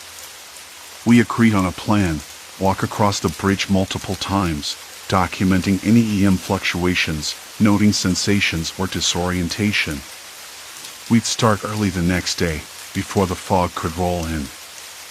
I couldn't shake the feeling that we were poking a sleeping animal. The cables held more than just structural tension, they held something. Fragile, maybe dangerous. Something that didn't belong in the cold logic of engineering and maintenance. That evening, after dinner in the small town's only diner, I sat alone by the window, nursing lukewarm coffee. The waitress had asked if I was from around here. I told her no, that I was working on the bridge. She smiled politely but didn't ask more. Outside, the wind picked up, rattling the sign above the door. The streetlights flickered. I shivered, even though the diner was warm. Back at my motel, I reviewed the old reports I'd found on my phone, handwritten notes, strange accounts of people losing time, wandering through places that looked familiar but weren't quite right. Stories of hikers who'd taken wrong turns and vanished for hours, only to reappear miles away, disoriented and confused. I wondered if the cables were somehow shifting the electromagnetic field enough to disrupt more than just radios.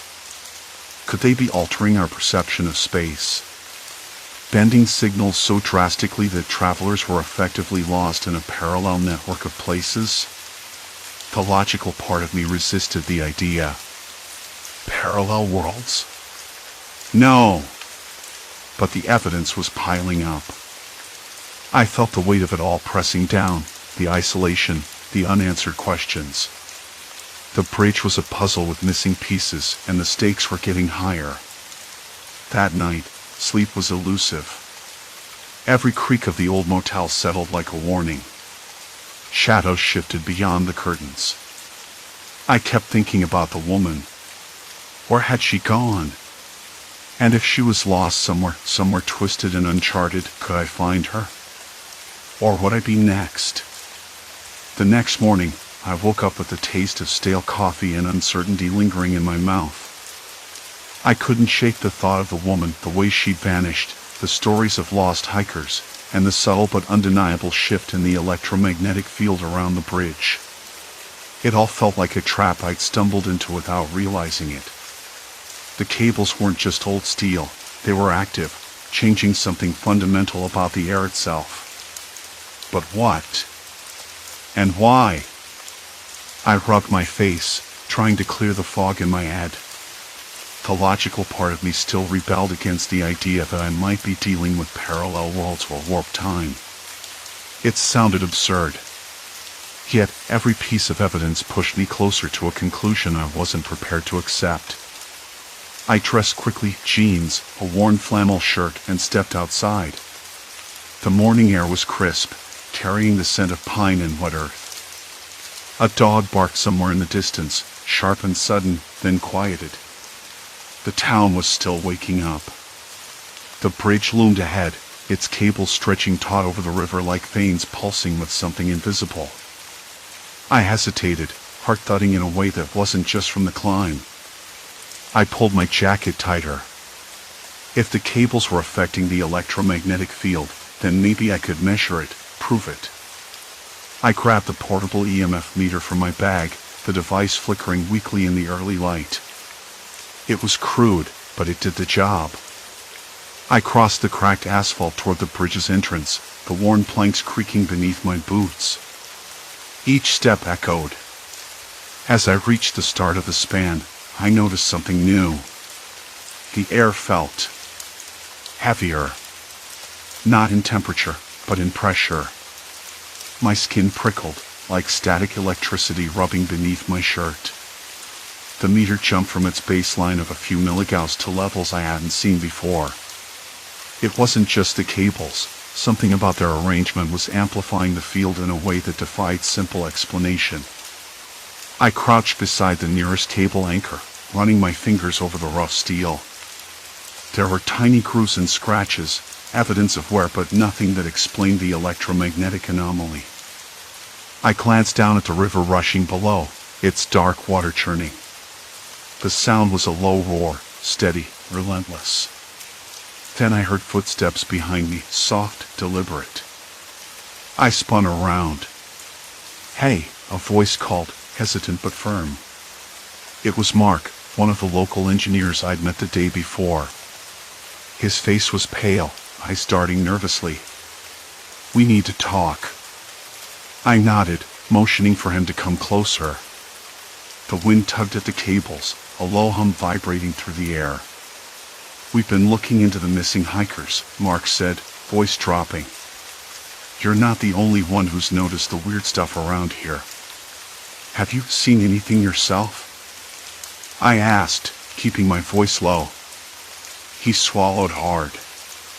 "A few weeks ago, a friend of mine took a shortcut across the bridge. He was gone for almost 6 hours.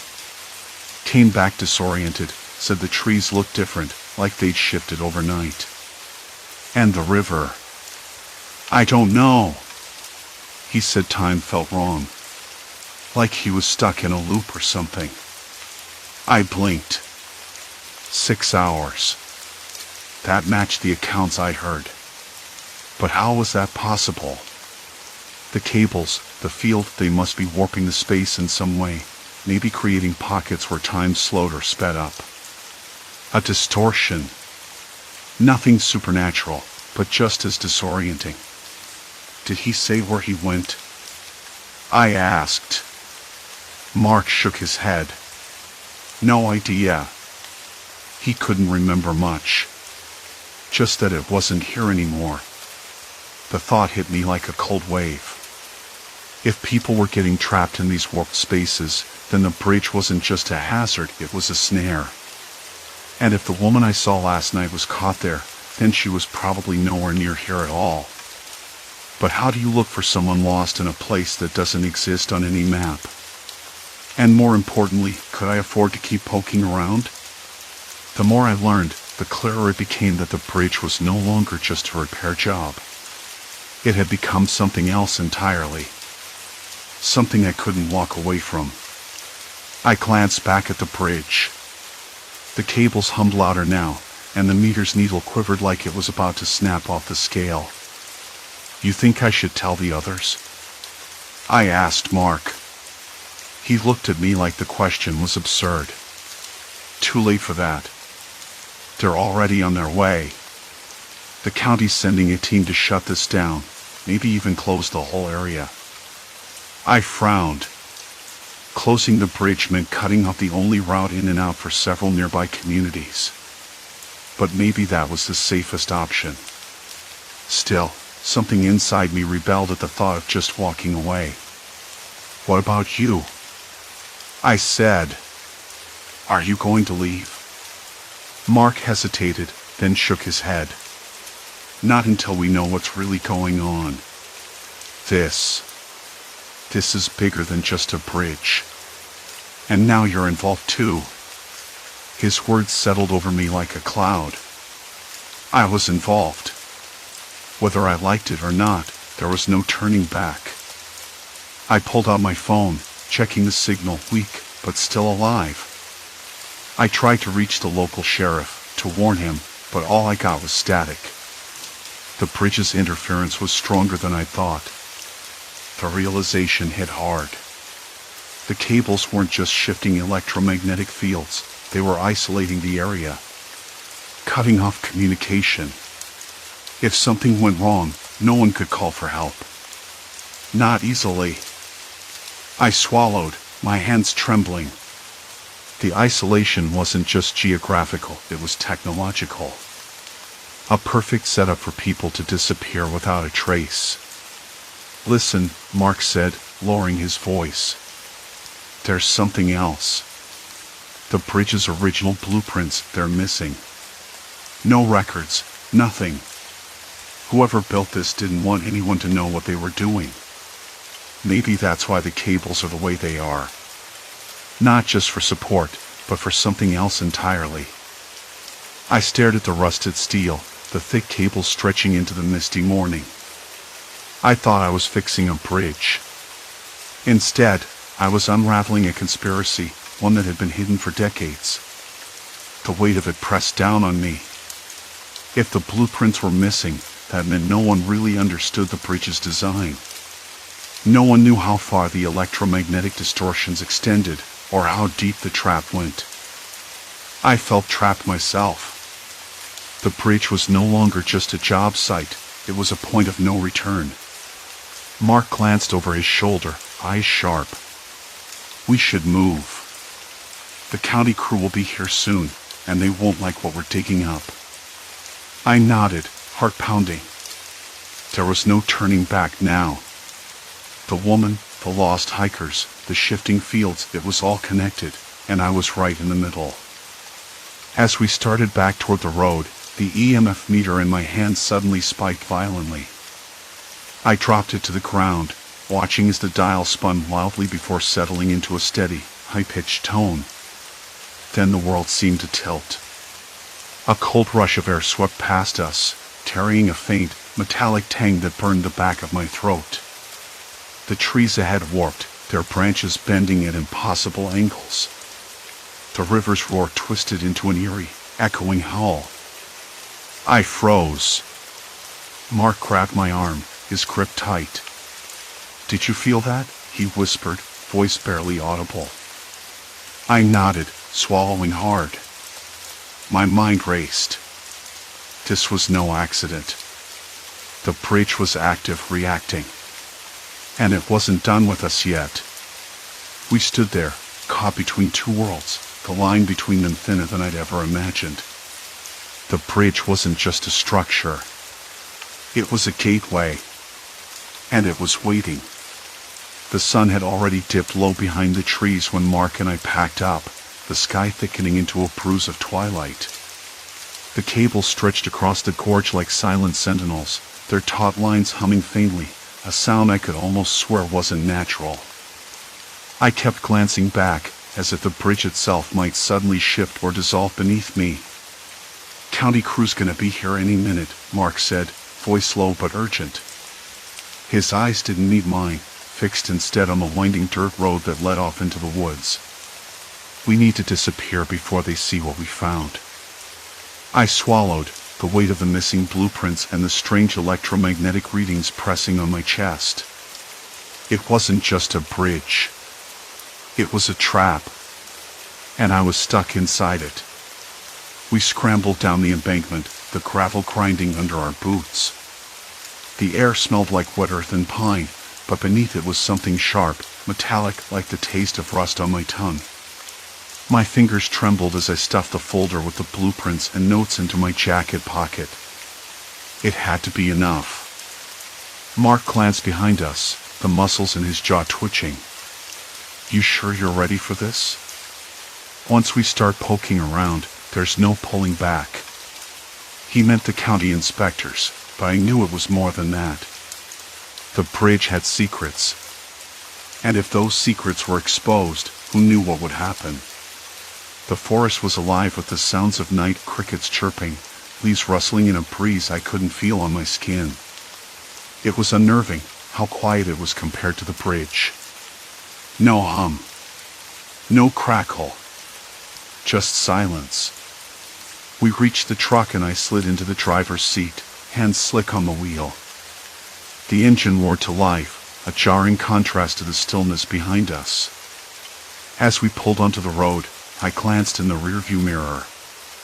The bridge stood dark against the sky, a jagged silhouette.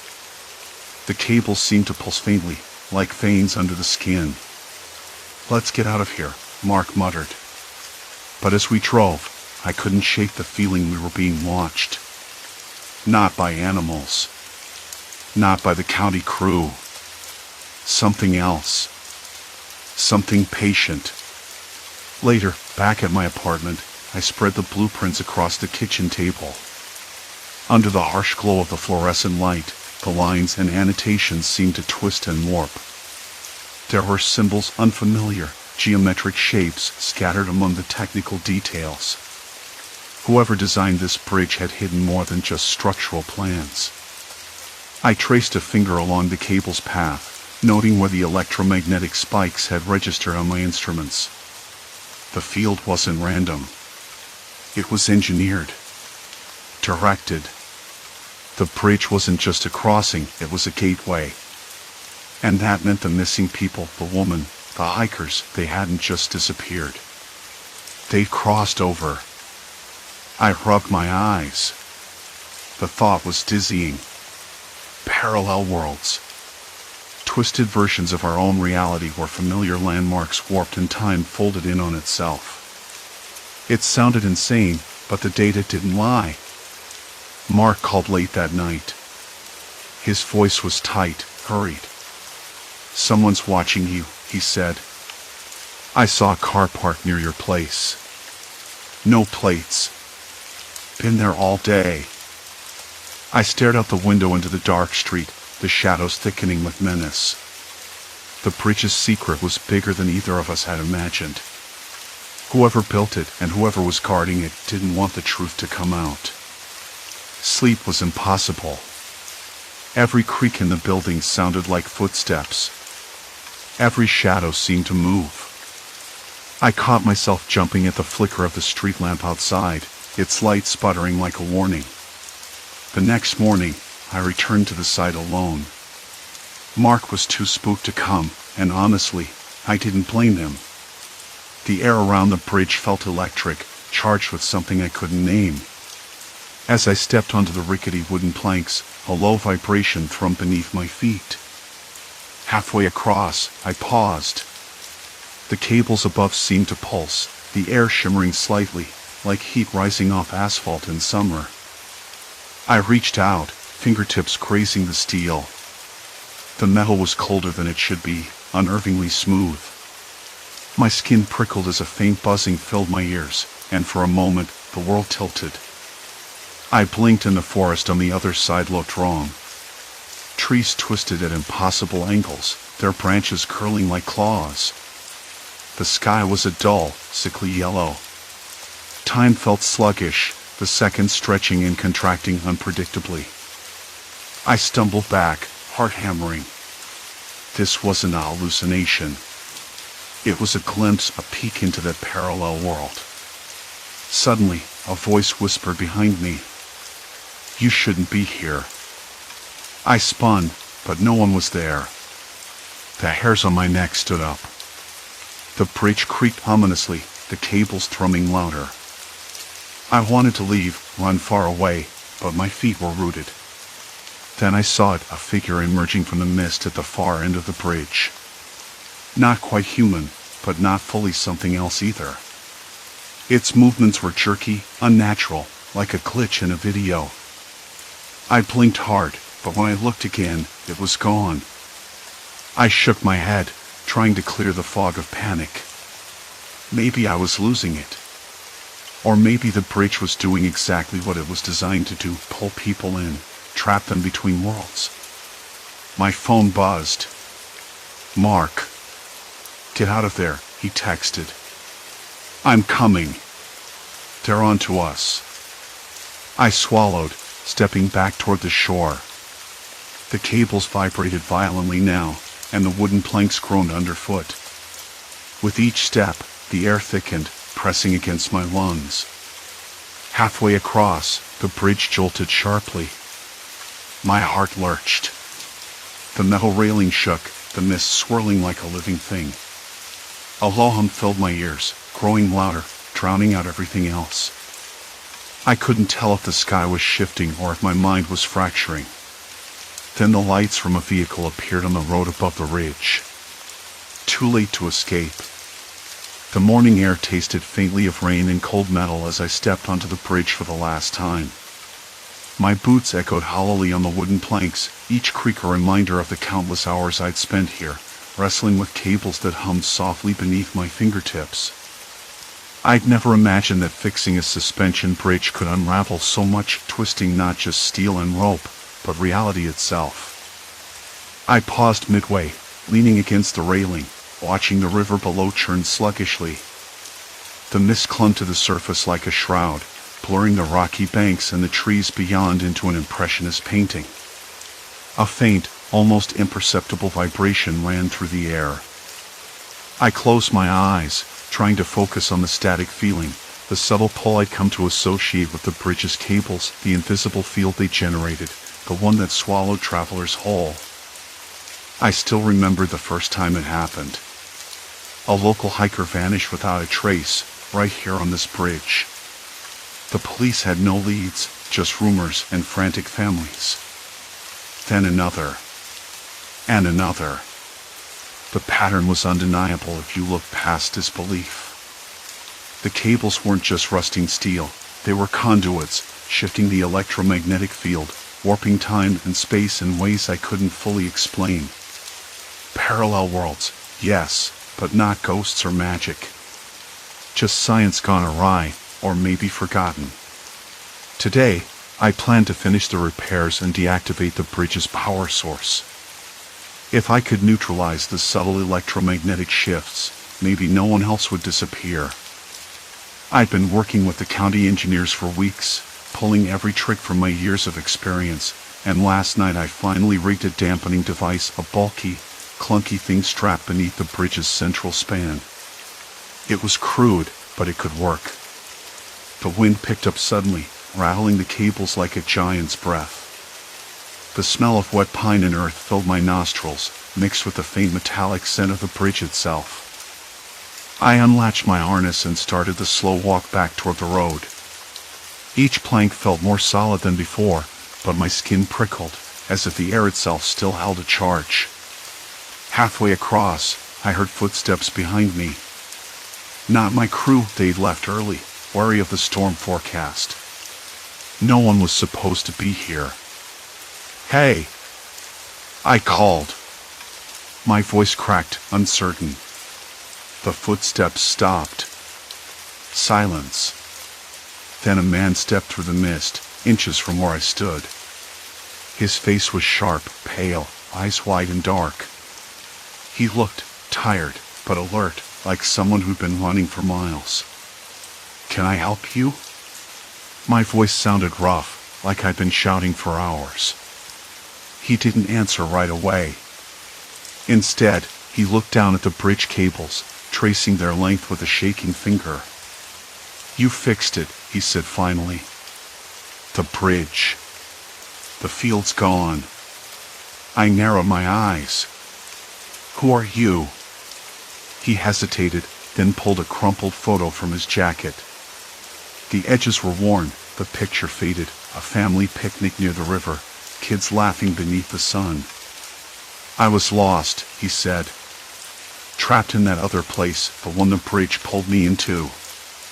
I don't know how I got back, but it was hell out there. Nothing like this world. I swallowed hard. This was the first person who'd returned on their own, no rescue, no explanation. Just reappearing like a ghost. How? I asked, stepping closer despite the chill squeezing my chest. He shook his head. I don't know. I just walked through the fog. Every landmark was wrong, twisted trees, cracked buildings where none should be. Time didn't flow. I thought I was going mad. I could hear the tremor in his voice, the exhaustion that no sleep could fix. The bridge was more dangerous than I'd imagined, a trap not just for bodies but for minds. I rigged a device, I said, to stop the field. If it works, no one else disappears. He looked at me then, eyes sharp with something like hope. Maybe you saved us all. We stood there, two strangers bound by the impossible, while the storm finally broke. Rain hammered the planks, cold and relentless. I felt the bridge shudder beneath us, but the sky was clearing. The mist lifted, revealing the river, the cliffs, and the forest beyond, all real, all here. For the first time in weeks, I let myself breathe deeply, the tension in my shoulders loosening. The bridge still creaked, still alive with energy, but the humming had dulled. The field was fading. We walked back together, slow steps on the wet wood, sharing stories and low murmurs. He told me about the horrors of the parallel world, how time looped, how shadows moved without source, how familiar places became traps. I told him about the cables, the science, the late nights poring over data no one else would believe. When we reached the far end, I looked back once more. The bridge was no longer a gateway to madness but a testament to human resilience, flawed, fragile, but fixable. Thank you, he said quietly, eyes searching mine. I'm just glad you're back, I replied. He nodded, then disappeared down the path toward the nearest town, swallowed by the forest's embrace. Alone now, I sat on the railing and watched the sun break through the clouds, casting golden light over the river's restless surface. The world felt sharper, clearer, somehow more real than it had in months. I thought about the travelers who'd vanished, the families left with empty seats and unanswered questions. I thought about the bridge's cables, the invisible forces they manipulated, and the fine line between science and chaos. And I thought about myself, how fear had almost frozen me in place, how doubt had gnawed at every decision. But now, standing here, I understood something I hadn't before. Some dangers don't come from outside. They come from letting mysteries fester, from ignoring the quiet signals beneath the noise. The bridge was fixed. The field was gone. No more disappearing. Yet, as I packed up my tools and started down the road, I couldn't shake the feeling that some part of that strange, fractured world had clung to me after all. Not in my body, not in my mind, but deep in my bones. A reminder that reality is never as solid as we think. And sometimes, the most terrifying monsters are the ones we build ourselves. I didn't look back again.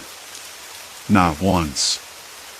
Story 5, Infinite Loop Highway, trapped on a twisted road. I never liked driving at night, but that evening had already stretched thin enough to convince me otherwise. The office had eaten up every minute of my day, and by the time I locked the door behind me, the sun was long gone.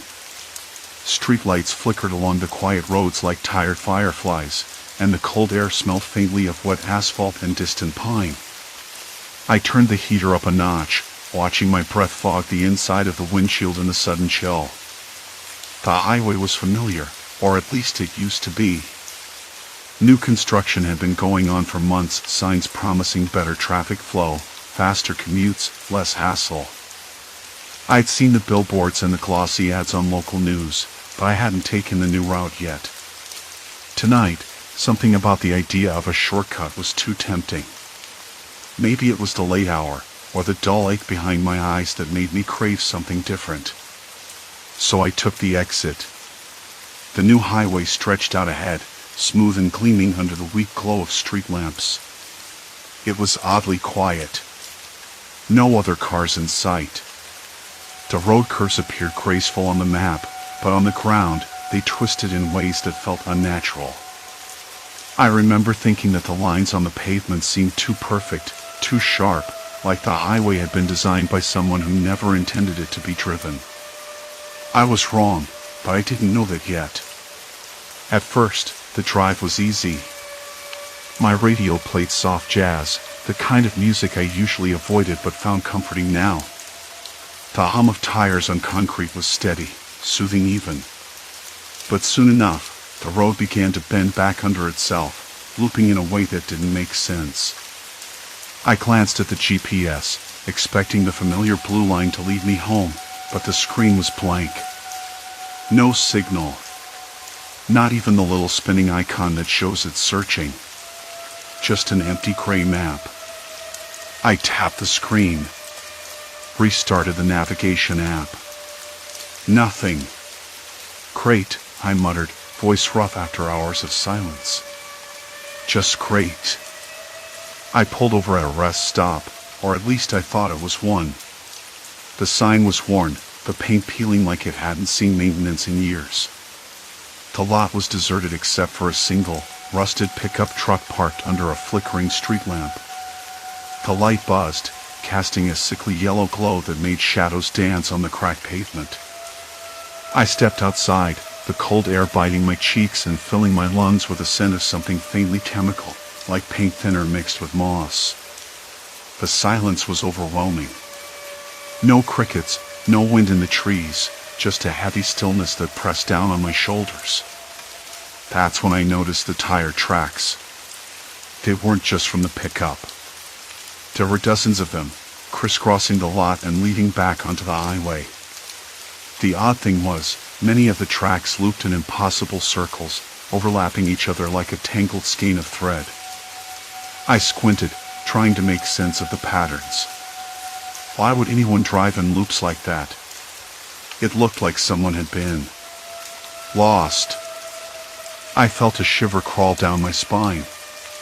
I told myself it was just tiredness playing tricks. I was imagining things. Still, I didn't want to get back in the car just yet. That's when I heard it, a soft tapping sound coming from the edge of the lot. Not a footstep, not quite. Like someone flicking a stick against the pavement. I turned quickly, heart rattling in my ribs. Nothing. Just the empty rest stop, and the shadows stretching longer as the flickering light wavered. I tried calling my wife, but the signal was dead on my phone too. No bars. The screen showed a little airplane icon, as if the device was offline. I cursed under my breath, stuffing the phone back into my jacket pocket. Well, this is just perfect, I said aloud, half to break the silence, half to remind myself I wasn't alone. But I was. I climbed back into the car, the seatbelt clicking tight across my chest. My hands trembled slightly as I gripped the steering wheel. The radio had gone static, crackling and fading like a distant storm. I turned it off. The highway stretched ahead like a snake, the curves looping and folding back on themselves again and again. I tried to stay calm, to follow what little I could of the pavement markings, but the loops were disorienting. I passed the same small, overgrown tree 3 or 4 times in a row. A battered road sign that read "Welcome to Pine Ridge" appeared, disappeared, then appeared again. It didn't make sense. I blinked hard, trying to clear the fog creeping over my vision. The road smelled damp, the air thick with the scent of decaying leaves and something metallic. Sounds impossible, but it happened. Like rust and old blood. I shook my head. No! That was ridiculous. I told myself I just needed to keep driving, find an exit, get back to the main road. That's what I told myself for nearly an hour. But the loops kept coming. The GPS never returned. The same rest stop appeared again, exactly the same, the flickering light, the rusted pickup, the tire tracks tangled like a trap. I stopped the car, breathing hard. My knuckles were white on the wheel. Was I going crazy? Sleep deprivation? Maybe. Maybe I was. Then I saw it. A figure standing at the edge of the rest stop. Watching. Not moving. Just watching. My breath caught. I blinked. The figure vanished. The shadows stretched and twisted, but there was nothing there. I tried the horn, the lights, even starting and stopping the engine. Nothing changed. The highway curved endlessly ahead, swallowing me in loops, swallowing everyone who took the detour. I remembered something from the news rumors, really about people going missing near this new highway stretch. Drivers who vanished without a trace. At the time, I dismissed it. Urban legend, I thought. No one really gets lost on a highway. Now, I wasn't so sure. I pulled the wheel hard, trying to force the car back the way I thought I'd come. The tires screeched, but the road curved again, folding under itself like a Mobius strip, mocking my attempts to escape. An uneasy thought settled in my chest. What if no one who entered this loop ever left? Silence. Complete silence. I swallowed hard and pressed my foot to the gas. The highway ahead curved again, impossibly, endlessly. And I was trapped inside it. How wrong I was. The road didn't change. I killed the engine and sat in the silence. No radio static. No GPS signal. The screen blinked no signal like some cruel joke. The only sound was my breathing, shallow and quick, and the faint drone of distant traffic that might as well have been a lifetime away. I didn't want to admit it, but I was running out of options. The highway's loops were endless. I could turn left or right or slam on the brakes, it all led to the same place. The same damned spiral. I wasn't just lost. I was caught. I tried to steady myself. Okay, I whispered to the empty car. Think. There has to be a way out. My voice sounded hollow, brittle. The dashboard clock ticked 2:13 a.m. I'd been circling for at least an hour. Sleep was gnawing at me like a persistent itch I couldn't scratch. My eyelids flickered. The smell of stale coffee and sweat filled the car's stale air. I rubbed my face, hoping to stave off the fog creeping over my thoughts. Then the horn blared in the distance. Sharp, urgent. Almost human. I snapped my head toward the sound, heart thrumming. Another car? Someone else trapped? Or worse, something else. The highway was supposed to be empty at this hour, the new stretch barely open for a week. But the sound was close, echoing off the concrete walls of the underpasses, bouncing with a strange rhythm. I slid out of the car, boots crunching on gravel, and peered into the darkness. The highway's curves disappeared into shadows on all sides. The air was colder than I expected, biting at my cheeks, carrying a faint scent of exhaust and damp concrete. Somewhere far off, a dog barked twice, then silence. No headlights. No other cars. I pulled my phone from my pocket. Dead battery. Great. I started walking, hoping to find a shoulder or a signpost, anything recognizable. The road beneath my feet was rough, pocked with tiny stones that pressed into the soles of my boots. The air smelled faintly of oil and something else, something metallic, like blood, but I told myself that was nonsense. My mind was playing tricks. I rounded a bend and froze. There, scrawled in jagged letters on a cracked concrete barrier, was a message: "Don't turn back." The paint was fresh, the edges sharp, as if someone had been there very recently. My breath hitched. The message wasn't signed, but it wasn't just a warning. It was a command. I backed away slowly, heart hammering. What kind of person would write that here? Who else was stuck in this maze? And why hadn't I heard about this from the cops or the news? I thought about the rumors, the whispered stories of missing drivers, but those had sounded like campfire tales until now. I turned to head back to my car, eyes scanning the shadow curves. That's when I heard footsteps. Soft, deliberate, coming from just behind the barrier. I froze. My hands trembled as I reached for the door handle, only to find it locked. Of course. The footsteps stopped. Silence. Then a voice, low and steady: "You're not the first." I swallowed hard. "Who's there?" No answer. Just a slow, measured breathing. "Look, I don't want trouble," I said, trying to keep my voice calm. "I just want to get out of here." Another pause. Then, "You don't get out." The words hit me like a punch to the chest. I could feel cold sweat trickle down my spine. My throat tightened. Why? What is this place? Not place, the voice corrected. Trap. Designed for one thing: to keep people in. I squinted into the darkness, trying to make out the figure's shape.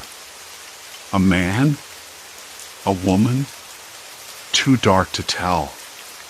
But the voice was unmistakably human, tired and worn like mine. Why? I asked again. Who's behind this? The figure stepped forward, and I caught a glimpse of bloodshot eyes, a face pale in the dim light. Control. Experiment. You don't want to know. I wanted to argue, to demand answers, but my mouth went dry.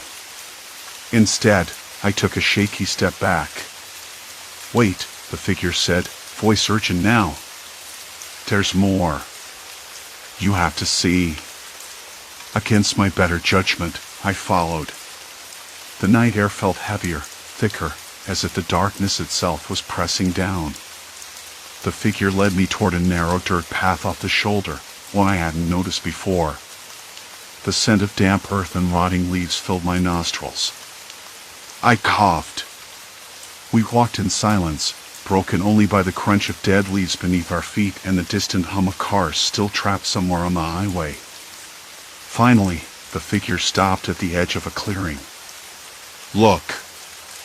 I peered into the shadows and saw it, a makeshift camp, dozens of abandoned cars haphazardly parked in a circle. Some with doors open, seats overturned, papers scattered across the ground.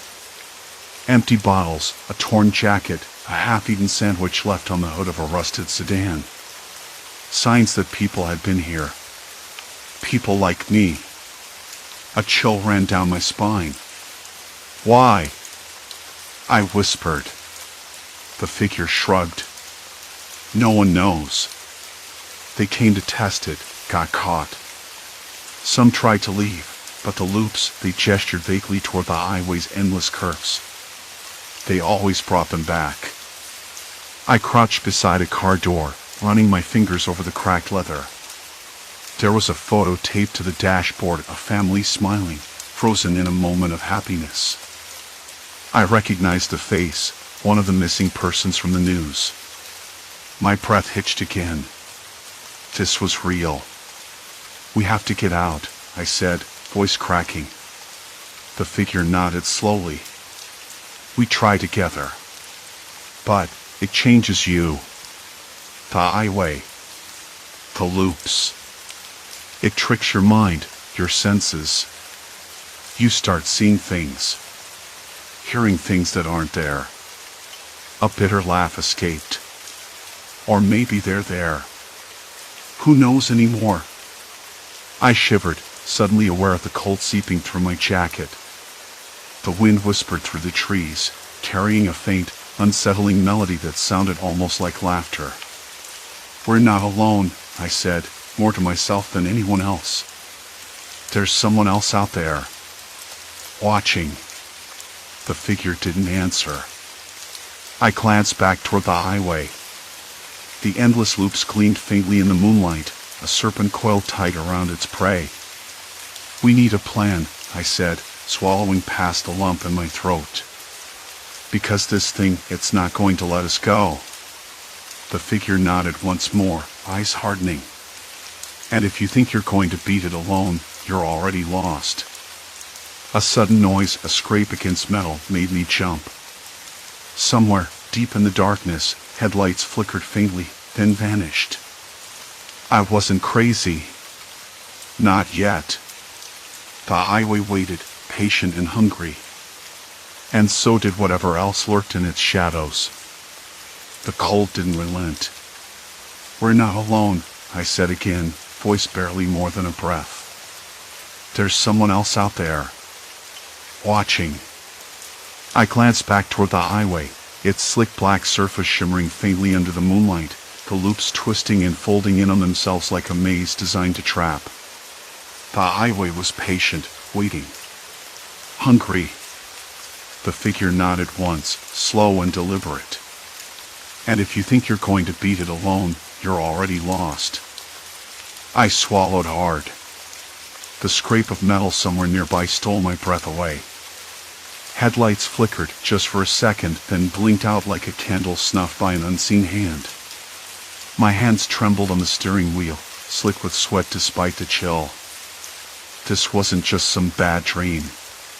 Someone else was out there, and they weren't leaving anytime soon. "We need a plan," I said, though the words felt hollow. "Because this thing, it's not going to let us go." The figure didn't answer, just stepped closer, the gravel crunching beneath their boots. Their presence filled the car's cramped space, but the cold outside felt nothing compared to the chill settling in my chest. I tried to read their expression, but the shadows swallowed most of it. Still, I caught that flicker of something, resolve. Desperation? Maybe both. "Look," I said, voice steadier than I expected. "I don't even know what this thing is. Is it a person? A group? Something else? We have to figure it out before it's too late." The figure's eyes glinted in the darkness. "It's all of those things. And none. It's the highway itself. The way it's set up, designed to confuse, to trap. But it's not just the road. It's the people who run it, who watch from the shadows. The ones who make sure no one gets out." I blinked. "You mean like a gang? Or some kind of cult?" The words sounded ridiculous, but I didn't have anything better. The figure shook their head. "No cult. No gang. Something worse. Organized, but invisible. They don't need to show themselves all at once. They control the highway's twists, the loops, the signs. They control the driver's minds just enough to keep them turning in circles. Exhausted. Confused. Broken. And when someone tries to leave, that's when they step in."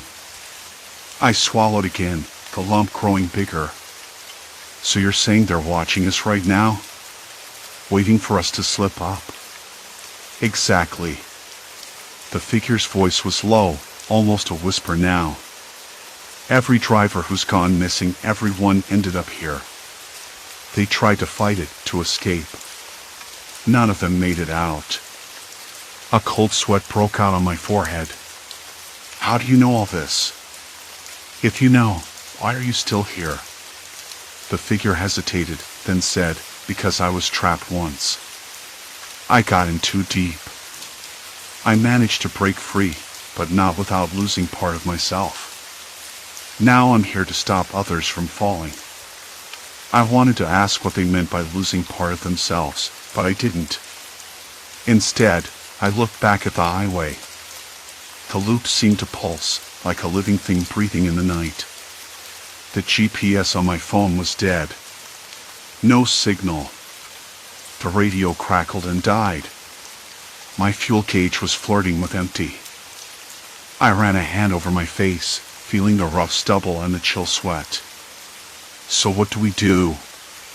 Keep driving until we find a way out. The figure shook their head. No! That's the trap. The highway loops back under itself in ways that don't make sense. You think you're going forward, but you're just going deeper in. The only way out is to find the control point at the center of the maze, where they watch and manipulate everything. I frowned. Control point? Like a switch room or something? Something like that. A building or a bunker. I don't know exactly. But it's there. And if we find it, maybe we can shut this whole thing down. The sound of tires skidding on gravel snapped me out of my thoughts. A car appeared at the edge of the trees, headlights cutting through the darkness but moving too slowly, as if hesitant. We can't wait for help, the figure said, voice tense. They'll see us, and then we're caught. The other car stopped a few yards away, engine idling. I caught a glimpse of someone inside, a man, maybe in his 40s, eyes darting nervously. He honked once, sharp and urgent. I wanted to warn him, but the figure grabbed my arm. Don't, they whispered. If they're one of them, they'll pretend to help. They'll get close, then. I nodded, heart hammering. The man in the car stared in our direction, then slowly backed away and disappeared into the trees. The figure let out a breath. They're everywhere. You have to trust no one. I looked at the dashboard clock. It was nearly 3 a.m. The night stretched on, endless and suffocating. My fingers tightened on the steering wheel.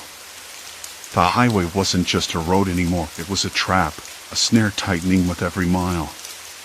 We're committed now, I said quietly. No turning back. The figure looked at me, eyes reflecting that same cold resolve. Exactly. Once you're in, the highway owns you. I glanced again at the endless loops, the impossible curves folding into darkness like a giant's knot. Somewhere out there, the watchers waited.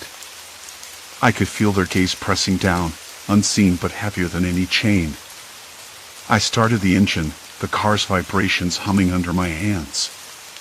The figure settled beside me, silent but ready. We find that control point, I said. Or this road takes everything I have. The highway seemed to pulse an answer, swallowing us whole. And there was no way out. The car's headlights cut weak fingers through the thick, crawling darkness. I swallowed hard, the dry taste of stale coffee and sweat crawling up my throat. The air inside the car was thick and stale, a mixture of old leather and the earthy damp smell that seeped from the trees pressed close outside.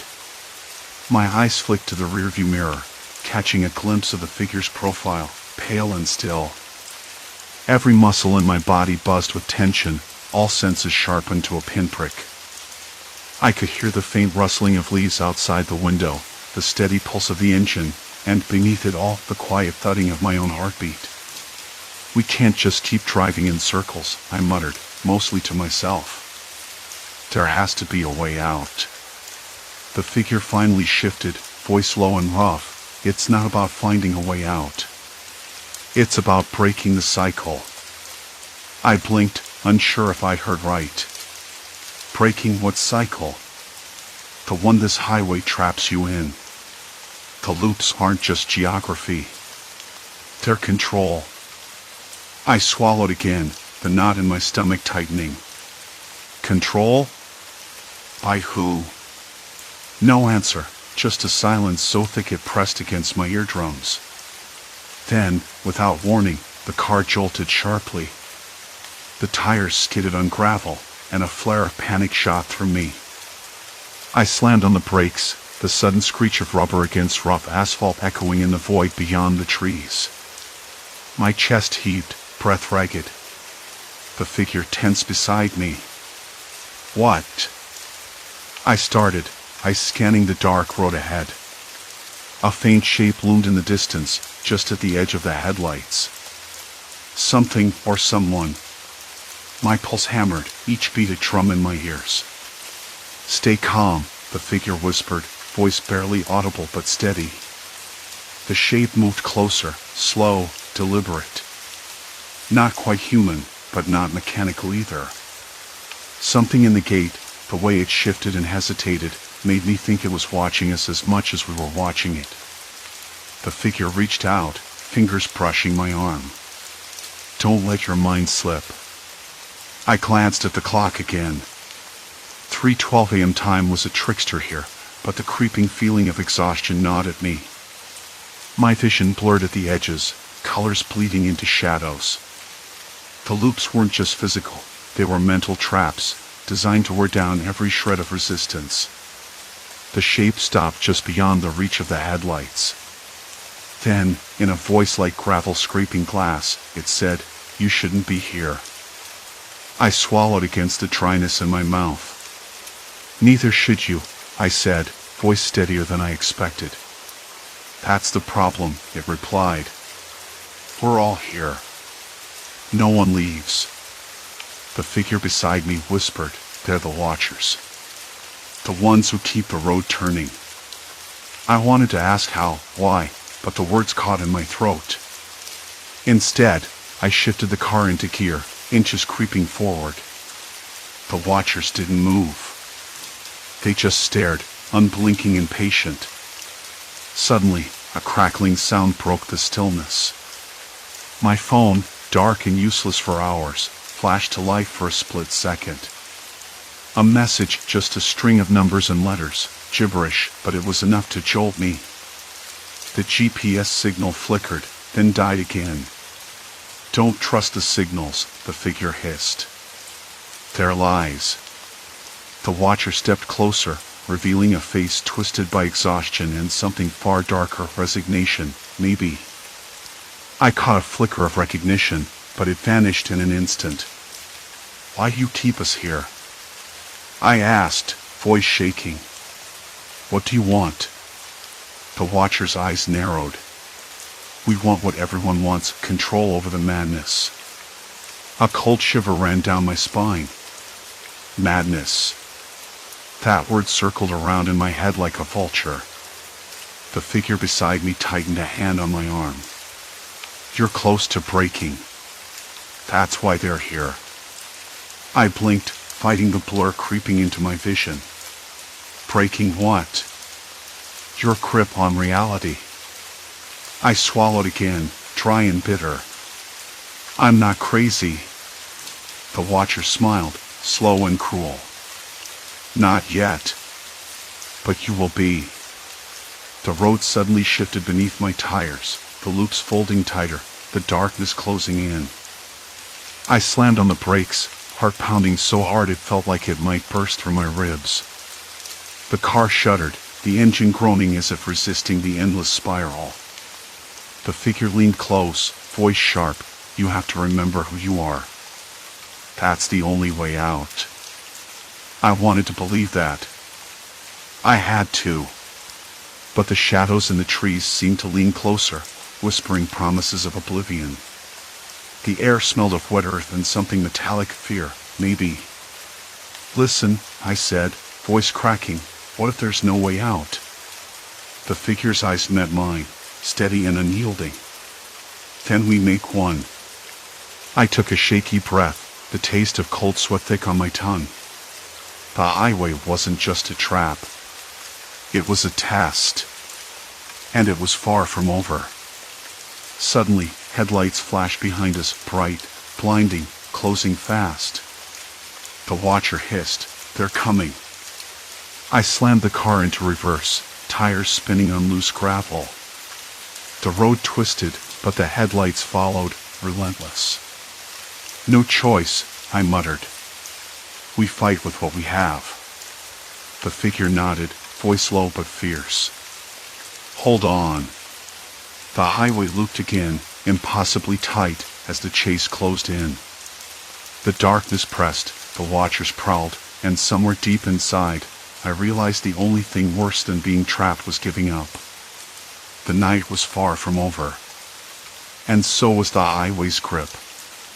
The morning light was nothing like I expected. Instead of the warm, forgiving glow that usually greeted me after a long night, the sun hung low and pale, smeared behind a thick veil of mist. It felt like the world was holding its breath, waiting for something. I blinked against the damp chill on my skin, the smell of wet asphalt and cold concrete curling in the air around me. For a moment, I wasn't sure where I was. The highway, the impossible loops, the labyrinth had swallowed me whole, and now, finally, I was somewhere else. Or so I thought. I sat in my car, the engine ticking as it cooled, my fingers wrapped tightly around the steering wheel. The knots in my shoulders had loosened a little, but my hands trembled. Not from cold. From something else. The deep, grinding ache of relief mixed with exhaustion. I looked at the dashboard clock, its faint green digits flickering unevenly. Time was a joke out here. Had I been trapped for hours? Days? It didn't matter anymore. What mattered was that the GPS was working again, the little blue dot moving steadily along a straight road on the screen. Real roads. Roads that didn't fold back on themselves like a Mobius strip designed to trap drivers forever. I stepped out of the car, the gravel crunching under my boots. The air was thick and smelled of earth and pine, the kind of smell that roots you to a place and time.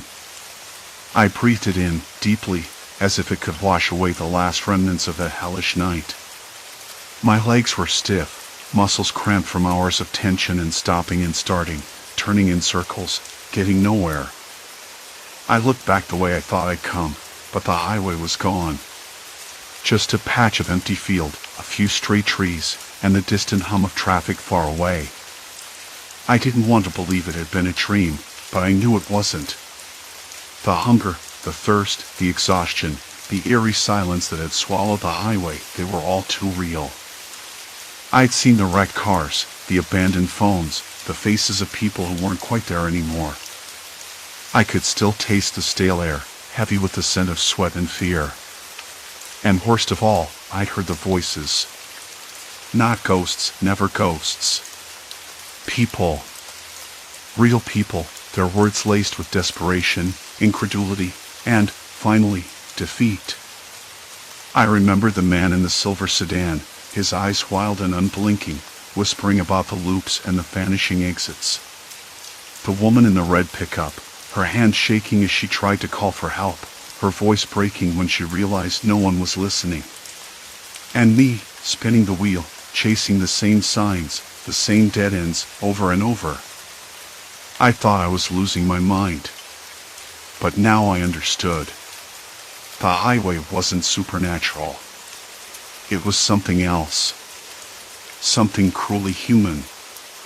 I pulled my jacket tighter around me. The cold was creeping in, and the sky was starting to lighten. I had to move, but not back into the maze. I needed help. Someone who knew the roads outside that nightmare. My phone buzzed. A message. Are you okay? We've been worried. You missed the meeting. It was from Claire. I stared at the screen, the words blurry at first. Then clear. Every second that passed was a tiny miracle. I typed back, hands still shaky. I'm fine. I'm out. I'll explain everything. I didn't know if she'd believe me. Hell, I wasn't sure I believed it myself. But I had to try. I started walking toward the distant highway, the hum of cars growing louder with every step. The grass was wet beneath my feet, cold and sharp against my boots. The sky brightened slowly, and with it, a fragile hope stirred inside me, a hope that maybe, just maybe, the nightmare was over. That night, trapped in that looping hell, had changed me. I wasn't the same person who'd taken that detour on a whim, chasing shortcuts and curiosity. I'd seen the edge of something dark and human, something that thrived not on monsters or ghosts, but on confusion, exhaustion, and the way fear can twist the mind until it breaks. When I finally reached the main road, the signs were clear, the lanes straight and familiar. I climbed into my car, fingers no longer trembling but steady, and started the engine. The radio crackled to life, music playing softly, the normal chatter of morning traffic filling the space around me. It was ordinary and it was salvation. I drove away slowly, glancing once over my shoulder at the empty fields behind me. The highway, the maze, the loops, they were all gone now, erased by daylight and distance. But I knew better. I'd carry those nights with me forever. The silence, the confusion, the voices trapped in endless circles. And the knowledge that sometimes, the scariest things are the ones made by people, not monsters. Claire was waiting for me at the diner on the next exit. When I walked in, she looked up, eyes wide, relief flooding her face. We didn't say much at first. Words felt inadequate. Instead, we sat in the quiet hum of the morning, drinking coffee that tasted like hope and second chances. "Tell me everything," she said finally. And I did. I told her about the highway that ate people alive, the loops that twisted reality, the exhaustion that blurred the line between waking and nightmare. About the voices and the cars left behind. About the way fear could trap you more effectively than any chain. She listened, never interrupting, her hand covering mine across the table. When I finished, she squeezed gently. "You're here," she said. "That's what matters." For the first time in a long time, I believed it. Not because the highway had released me, no, that was luck, or maybe fate, but because I was no longer alone. The maze had taken a piece of me, but it hadn't claimed my soul.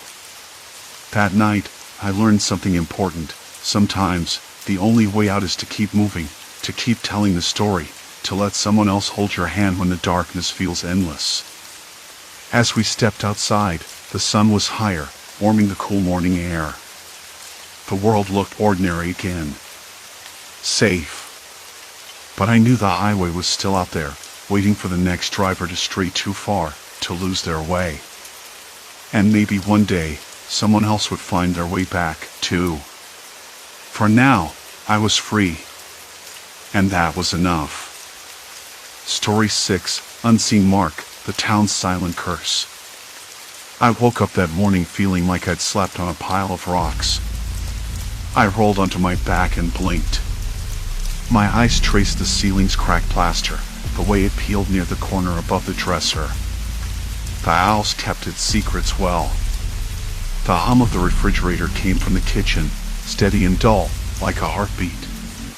Somewhere outside, a dog barked, sharp and sudden, then silence.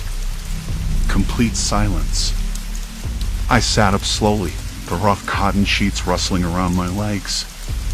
That's when I saw it. The bruise. Not just any bruise. This one was in a place that didn't make sense. An impossible place, really. High on my left shoulder item, just below the collarbone, the skin was mottled a deep purple blue, the edges blurred like a watercolor spill. I rubbed it gently, half expecting pain, but there was none. Just this strange, heavy throb, like the bruise had weight. Like it was pressing down on something inside me. I stared at it longer than I should have. The bruise wasn't new, it had to be, or I would have noticed it before. But how? I'm not exactly a stranger to my own body. I know every scar, every freckle, every tiny imperfection. This was different. It felt like a message I couldn't read. I glanced at the clock. 7:23. Early for me, but not unusual. I shuffled to the bathroom, the floorboards creaking underfoot. The air smelled faintly of damp wood and soap, a combination that always made me think of my mother's house, even though she'd been gone for years. The mirror caught my reflection, pale, tired. My hair was a mess, the color of ash, and my eyes looked like I hadn't slept at all. Maybe I hadn't. I leaned in, searching the skin around my neck and shoulders. The bruise looked the same, stubborn and stubbornly silent. I tried to remember when it might have appeared. Nothing. Not a single memory. That was the first oddity of the day. Downstairs, the kitchen was quiet except for the ticking of the wall clock and the distant murmur of the morning news. I poured myself a cup of coffee, the bitter taste grounding me a little. Outside, the sky was a dull gray, and the wind rattled the window frames. The smell of wet leaves and earth drifted in through a cracked window. Autumn was settling in, but the chill felt premature. I wasn't alone in noticing strange things lately. The whole town seemed caught in a slow, uneasy rhythm. People moved through their days with an odd detachment, like they were going through the motions but missing pieces of the script. I chalked it up to the long stretch of gray skies that had taken hold weeks ago. Seasonal blues, or whatever they call it. Still, the bruise nagged at me. At work, the town library was quieter than usual. The usual chatter between patrons was subdued, voices low and uncertain. I slipped behind the counter, the wormwood smooth beneath my fingers. I liked the library because it was predictable rows of books, the smell of paper and dust, the faint creak of shelves shifting with the weight of countless stories. Mrs. Henderson came in just as the clock struck 9. She was a small woman, always impeccably dressed in pastel sweaters and pearls, her silver hair pinned neatly at the back. She smiled, but it didn't reach her eyes. "Morning, Claire," she said softly. "Morning," I replied, watching her carefully. "How are you feeling today?" She hesitated, her gaze flickering to the bruise on my shoulder as I adjusted my cardigan. "Oh, same as always." That phrase, "same as always," felt heavier than it should have. It was a phrase I'd heard too often lately, like a worn-out refrain in a song stuck on repeat. Everyone said it, but no one seemed to mean it. It was a placeholder for something unsaid. Across the room, Mr. Carmichael, the town's unofficial historian, was rearranging a display of old photographs. He looked up, flashing a brief, tired smile. I caught his eye and nodded. He nodded back, but his expression tightened almost imperceptibly. I couldn't shake the feeling that something was wrong. Not just with me, but with everyone. The bruise, the tired smiles, the empty phrases, they were pieces of a puzzle I couldn't quite assemble. Later that afternoon, I met up with Sarah at the cafe on Main Street. The place was warm, the air thick with the smell of fresh bread and roasted coffee beans. We sat in our usual booth by the window, the glass fogged from the heat inside meeting the cool air outside. Sarah stirred her tea slowly, eyes distant. "Have you noticed anything strange lately?" she asked finally, voice low. I nodded, my fingers tracing the rim of my mug. "Yeah. Like waking up with a bruise you can't explain." Her eyes widened. "Me too. On my thigh." We exchanged glances, a silent acknowledgement passing between us. The bruise wasn't something we'd talked about openly before. There was an unspoken rule, a boundary no one dared cross. "Do you think it means something?" I asked. Sarah shrugged, but her hands trembled slightly. "I don't know. But I'm starting to wonder if we're all forgetting something. Like there's a gap in our memories." I didn't say anything. The idea was unsettling, but it fit with the growing sense of unease that had settled over the town like a fog. That night, back in my small apartment, I lay awake staring at the bruise again. The shadows in the room seemed to shift, the silence growing heavier. I tried to recall the last few days, if anything had happened to explain the bruises, but my mind was a blank slate. As sleep finally pulled me under, one thought echoed louder than the rest. What if the bruise was a mark of something we'd all agreed not to remember? Something dark buried beneath the surface of our quiet town. And what if forgetting was the only way to survive? That night, the bruise on my shoulder itched like a secret begging to be scratched open. Sleep came reluctantly. When it finally did, it wasn't peaceful. I dreamed of the town, but it was different. Streets stretched longer, houses loomed taller, and faces I thought I knew blurred into strangers. I woke gasping, heart hammering, sweat cooling on my skin. I reached up, fingers brushing the bruise, now a dull throb, a reminder I couldn't ignore.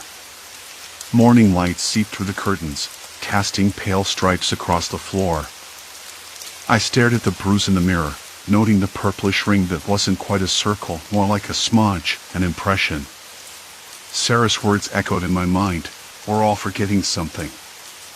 I knew I couldn't just wait for the answers to come. If this was a collective amnesia, then maybe it was up to me to break the silence. At breakfast, the kitchen smelled faintly of burnt toast and coffee left too long on the burner. I sat across from my sister, Lisa, who was scrolling through her phone with the kind of distracted focus that comes from dodging something. I hesitated before speaking. "Have you noticed it? The bruise?" Lisa looked up, eyes narrowing just a fraction. "Which one?" "The one we all wake up with. The weird one. Like a mark." She sighed, setting her phone down. "I've seen it. But you're not supposed to talk about it." Her voice was low, almost a whisper. "Mom says it's nothing. Some old town superstition." I shook my head. "It's not superstition. It's real. And it's on everyone. Don't you think that's strange?" Lisa's fingers tapped the table, a nervous rhythm. "Strange, yes. But talking about it only stirs things up. You know how people get." I did know. The town had a way of swallowing up problems, burying them deep beneath polite smiles and small talk. I could almost hear the faint hum of judgment, the invisible pressure to conform. I left the house with a knot tightening in my stomach. I needed to see for myself, to gather evidence beyond whispered rumors and blurry memories. The streets were quiet, the usual bustle replaced by an eerie stillness. Even the bakery's window display was untouched, the cinnamon rolls cold under the dim light. I bumped into Mr. Hargrove near the post office, his face weathered but eyes sharp. "Morning, Tom," he said, nodding with a cautious smile. "Mr. Hargrove, can I ask you something odd?" I said, lowering my voice. "About the bruise people wake up with. Have you noticed it?" He blinked, then rubbed the back of his neck. "That again? Folks don't like to talk about it much. But yeah, I've seen it. On my wife, my kids. It's been going on for a while. Do you remember how it started?" I pressed. He hesitated, eyes darting to the street behind me. "Not really. Seems like it just appeared one morning, then every morning after. Like a bad dream you can't quite place." I nodded, feeling the weight of his words. "Do you think people forget something? Like the bruise is some kind of reminder?" Mr. Hargrove shrugged. "Could be. Or maybe it's just a trick of the dim light that casts long, dancing shadows, the body playing games on us. But I wouldn't go poking around too much if I were you." His warning lingered as I walked away. I passed the town square, where a few neighbors gathered, their arms crossed, faces guarded. I caught snippets of conversation, mentions of the incident, the silence, "Don't ask." Curiosity gnawed at me. I stopped by the library, the scent of old paper and dust greeting me like an old friend. Mrs. Delaney, the librarian, looked up from her desk. "Tom, you're here early," she said, her voice soft but steady. "I'm looking for anything about the bruise, or anything unusual happening in town lately," I said, trying to keep my tone casual. She frowned slightly, then nodded. "There are some news clippings in the archives. Not much, but maybe something will catch your eye." Hours passed as I sifted through yellowed newspapers and brittle magazines. A pattern emerged: reports of faint commotions, odd gatherings, whispers of a town event months ago that everyone seemed reluctant to name. Nothing concrete. No clear explanation for the bruise or the collective silence. I glanced at the clock. Evening was settling in, the sky bruised in its own way with deep purples and blues. Outside, a dog barked somewhere distant, the sound sharp and out of place in the stillness. On the way home, I noticed a bruise again, this time on an elderly man's wrist as he adjusted his sleeve, and on a barista's hand as she wiped down the counter. It was everywhere, an invisible thread tying us all together. Back in my apartment, I sat at the kitchen table, running my fingers over the rough surface. The bruise itched again, a subtle pulse beneath my skin. I pulled out my phone and started a note: names, places, odd details. I had to keep track, had to find a way through the fog. Just then, my phone buzzed. It was a message from Sarah. "We need to talk. Meet me at the park. Now." I hesitated. The bruise throbbed, a dull ache that felt less like pain and more like a warning. The night air was cold, carrying the scent of rain and something metallic again. I grabbed my jacket and stepped outside. The streets were empty, shadows stretching longer and darker than they should. I kept my eyes on the park entrance where Sarah waited, her face pale but determined. "Tom," she said as I approached, voice low. "I found something." Before I could ask what, a sudden movement caught my eye, a figure slipping behind the trees, too quick to see clearly. My skin prickled, and the bruise burned hotter. "We're not alone," Sarah whispered. The night was closing in, and with it, the truth we'd all been running from. Sarah's whisper cut through the dark like an item, but it wasn't just what she said, it was how she said it. We weren't alone. The words echoed against the cold night, mingling with the rustling leaves and distant hum of a generator somewhere deep in the park. I glanced toward where the figure had slipped away, heart ratcheting up, skin crawling. "Did you see who it was?" I asked, voice low, but firm enough to chase away the tremor in my hands. She shook her head, eyes scanning the shadows. "Too fast. But I'm sure they saw us." The bruise on my side throbbed again, sharp this time, like a warning I couldn't ignore. I pulled my jacket tighter, trying to block out the chill that had nothing to do with temperature. The metallic smell drifted closer, mixing with the damp earth and wet leaves. It was the kind of scent that made the back of your throat dry, as if something was rotting just out of sight. "Why here?" I asked, glancing around the empty park. "Why meet in a place like this?" Sarah's gaze dropped to her hands, knuckles white. "Because it's the only place where I could find something. Something no one wants us to see." Her words didn't settle right. Not because I doubted her, but because something about the way she said it made me realize we'd crossed a line. No going back now. "All right," I said, swallowing the lump in my throat. "Show me." We moved deeper into the park, the gravel crunching under our boots, the flickering streetlights casting long, jittery shadows. The air smelled heavier here, like a storm was about to break, but the sky had no stars or moon to guide us, just darkness pressing down. Sarah stopped near the old bandstand, its peeling paint and rusted railings half hidden by overgrown bushes.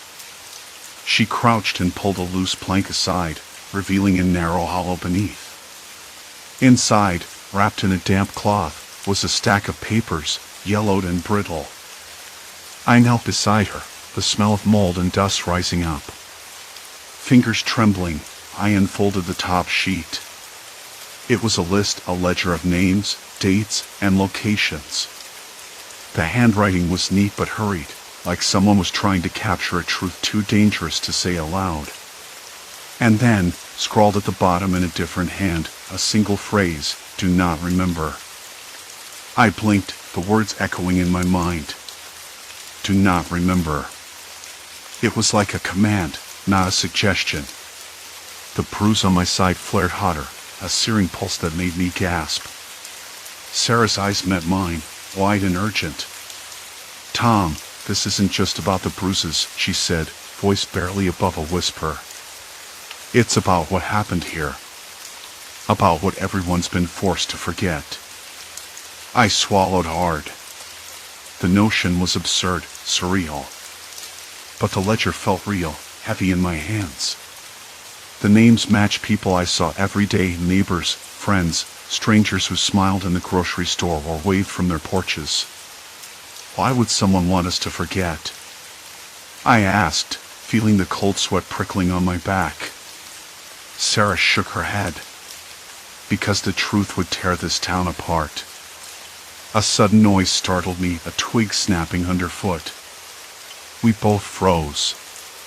The park had gone completely silent. The birds and crickets vanished like someone had flipped an invisible switch. "Did you hear that?" I whispered. Sarah nodded, pulling the cloth back over the papers. "We need to move. Now." We stood, the cold pressing harder against my skin. I glanced back toward the path we'd taken. In the dim light, a figure emerged from the shadows, slow and deliberate. My breath hitched. The bruise pulsed violently, a fire beneath the skin. There was no way out.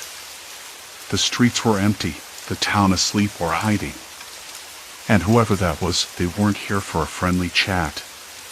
Crazy, right? I wanted to run, but my legs felt rooted, my mind scrambling to piece together the fragments of a memory I couldn't access. The phrase "do not remember" echoed again. Had something happened here before? Something dark enough to erase itself from every mind? The thought twisted inside me like an item. The figure stopped a few yards away, hands tucked in pockets, face obscured beneath a hood. I caught a faint smell of sweat and something sharp, like the scent of fear or anger mingled with old leather. Sarah stepped beside me, her jaw tight. "We can't go back now," she said. "This is bigger than bruises or forgetfulness. It's control. And if they've been watching us, waiting." Her voice faltered, swallowed by the thickening night. I clenched my fists, feeling the sting of the bruise intensify as if it were a beacon. The town's silence pressed in, suffocating. The warmth of the streetlight flickered once, twice, then died. The figure took a step forward. And with it, every option I thought I had to escape vanished. The figure's shadow stretched long and thin, merging with the darkness that swallowed the street. My breath hitched, heart hammering against ribs like a caged animal. She reached into her coat slowly, too slowly, forcing me to brace for the worst. But instead of a tool, her fingers closed around a small, crumpled photograph. "You need to see this," she whispered, voice trembling. The image was faded, edges curled, a moment frozen in time that held the key to everything we thought we knew. The photograph was thin, fragile like old skin. I held it up under the flickering street lamp, trying to make out the blurred shapes. The edges curled as if they'd been handled hundreds of times, but the image itself was almost indecipherable. Faces, a crowd maybe, but someone had scratched at the surface. A jagged line ran across one corner, distorting what might have been a person's profile. My hands trembled, the bruise on my wrist pulsing with some sick rhythm. "She said it was from the archives," the woman whispered, voice low, like she feared the night itself could overhear. "From before the blackout. Before the bruises started." I looked up, squinting into the dark. The streetlight groaned again, threatening to give out completely, and I realized how quiet it had gone. No cars. No distant laughter. Even the usual hum of cicadas was absent, swallowed by something heavier. What am I looking at? I asked, voice cracking. She swallowed, biting her lip. I don't know exactly, but I think it's a gathering. Maybe a meeting. The town council, or something else. And whoever it is, they all have the same mark as us. The bruise. But it's different. Newer. Fresh. No one's supposed to know about this. Why would anyone stage a photo like this? And why scratch it up? I muttered, furrowing my brow.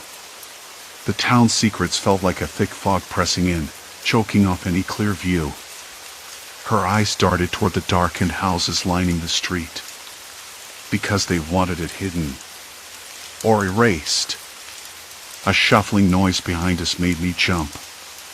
The woman's hand went to my arm, firm and steady. Stay close, she said. Her breath was shallow, and I noticed a bruise on her neck, oddly placed near the collarbone, swirling in shades of purple and green. The streetlight flickered one last time and died, plunging us into darkness so complete it felt like swallowing a black hole. I could hear my own breathing, sharp and fast, my heart pounding loud enough to drown out the night. The woman pulled a small flashlight from her pocket, its beam weak but enough to cast long shadows on the cracked pavement.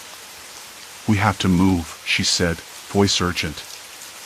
I nodded, though a part of me screamed to stay put, to run, to do anything but step further into this suffocating night. But something deeper, the part of me that had been chasing answers since the first bruise, demanded I follow. We slipped through the shadows, toward the old community hall at the end of the block. It looked abandoned, windows boarded up and paint peeling in thick flakes. But the door was slightly ajar, creaking as a cold wind pushed it back and forth. Why here? I whispered. Because it's the last place anyone would look, she replied. And because the truth is waiting inside. The air grew colder as we stepped through the threshold. The smell of mildew and dust hit me, thick and choking.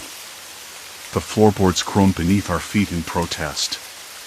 A faint light flickered somewhere deeper in the building, like the heartbeat of a dying thing. We moved cautiously, the beam of the flashlight trembling with each breath. The walls were lined with peeling posters, announcements from years ago, faded and curling.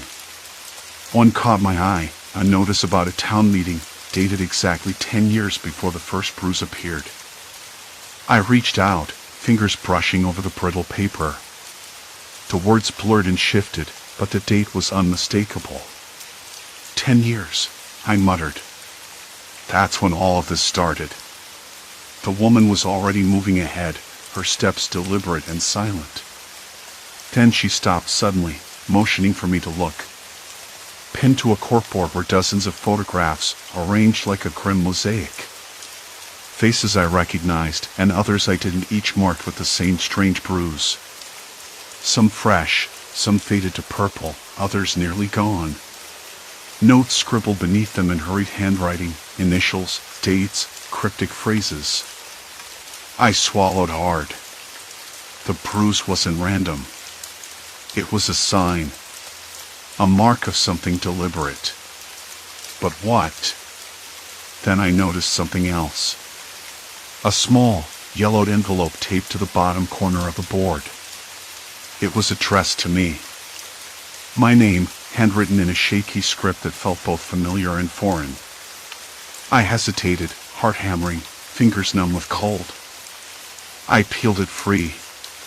Inside was a single sheet of paper. The ink was smudged, but the message was clear. You're closer than you think. Stop digging, or you'll be next. I looked up, meeting the woman's eyes. Her jaw was tight, hands clenched into fists. We're not stopping, she said quietly. Not now. Suddenly, a soft shuffle, like footsteps on dry leaves, echoed from the far end of the hall. We froze. The beam of the flashlight caught a shadow slipping behind a pillar. "Someone's here," I whispered. We moved toward the exit, but the door slammed shut behind us with a thud that shook the walls. The air grew heavier, the silence stretching unbearably. I could taste the metallic tang of fear, bitter and sharp. A voice, barely more than a breath, came from the darkness. "You shouldn't have come." The light flickered again, revealing a figure standing just beyond the beam, face obscured, but eyes glinting with cold intent. The bruise on my wrist flared, burning like a brand. I realized then that the town's silence wasn't just about forgetting. It was about fear. Control. A warning that some secrets were meant to stay buried, no matter the cost. The thought chilled me to the bone. And now, we were trapped in the very heart of it. The door didn't budge. "We shouldn't have come," I whispered, voice cracking, though I wasn't sure if it was meant for her or myself. The bruise on my wrist throbbed, a dull, insistent pulse that made my skin crawl. I hadn't noticed before, but now I could see it clearly, a deep purple shadow curling under my skin, like a silent warning. She nodded, eyes wide in the dim light. "We need to make sense of this. Of all this." The silence stretched again, a living thing pressing against our eardrums. Then, the figure moved. Not toward us, but to the side, slipping behind the pillar like smoke. I blinked, and it was gone. Gone, but not gone. The weight of its presence hung in the air. I swallowed hard. "Why are we here?" I asked, more to myself than her. "Why did no one tell us?" Her gaze dropped to the floor, voice barely audible. "Because if we remember, everything falls apart. The town, the families, the lies." I thought about all the mornings, the unspoken ritual of waking with that bruise, that impossible shadow beneath our skin. The collective amnesia, the way no one would look me in the eye when I brought it up. Fear. Control. The pieces were falling into place, each more painful than the last. A low creak echoed from the ceiling, followed by the faintest scrape of something moving, slow, deliberate. I turned sharply, heart hammering, but the flashlight only revealed peeling plaster and spiderwebs. "We have to get out." The urgency in her voice broke through the haze. "Before it's too late." I nodded, already scanning the room for anything, vent, window, crack. Something. The walls seemed to close in, the shadows curling like grasping fingers. My hands trembled, the metallic taste of fear thick on my tongue again. Then came the sound that seemed to vibrate in my bones. A whisper, so close it brushed my ear. "You shouldn't have come." I whipped around, the light catching a pair of eyes, cold, calculating. The face was hidden beneath a hood, features obscured by shadow. Still, I saw the bruises on their wrists, the same impossible marks all of us bore. "Who are you?" I demanded, voice steadier than I expected. The figure stepped forward, slow and deliberate, voice low. "The past doesn't want to be disturbed. Some truths are locked away for a reason." I felt the bruise flare again, burning beneath my skin. What happened here? I pressed, desperation creeping in. A bitter laugh escaped. "You think it's just a bruise? A mark? It's a brand. A reminder. We've lost something we weren't supposed to lose. So we forget. We pretend. But the scars remain." Her eyes met mine, pleading. "If we remember, it'll destroy everything." I swallowed the lump in my throat, the weight of her words settling like concrete in my chest. All this time, I thought the bruise was a mystery, a cruel joke of fate. But it was something else entirely. A collective wound. A secret kept alive through silence and pain. The door creaked again, and this time it gave way a fraction. My heart leapt. I pushed, and it swung open just enough for us to slip through. Outside, the night was cool and still. The town lay beneath a heavy sky, as silent and watchful as ever. We didn't speak as we walked back through the streets, each step carrying the weight of unspoken understanding. The bruise on my wrist pulsed, a quiet reminder that some wounds don't heal, they only fade beneath the surface. The next day was different. People moved through the town like ghosts, eyes avoiding mine, smiles forced and brittle. The bruise was still there, a dull ache beneath my skin. I caught snippets of conversations, hushed and hurried, the way neighbors glanced at each other with guarded suspicion. I found myself standing outside the old community hall, the place where everything had started to unravel. The paint was peeling, the windows grimy, but the air around it thrummed with a kind of quiet desperation. I pressed my hand against the door, feeling the rough wood beneath my fingers. It was a boundary, a barrier not just of wood and nails, but of memory and fear. I realized then that the bruise wasn't just a mark on our bodies. It was a wound in the town's soul. And healing it meant facing what we'd all tried so hard to forget. That afternoon, I sought out the town's elders, the ones who always looked away when the bruise came up. I sat with them in dimly lit rooms, listening to stories half remembered, fragments of confessions wrapped in silence. The more they spoke, the heavier the air grew. I saw their eyes flicker with something like shame, or guilt, or maybe just exhaustion.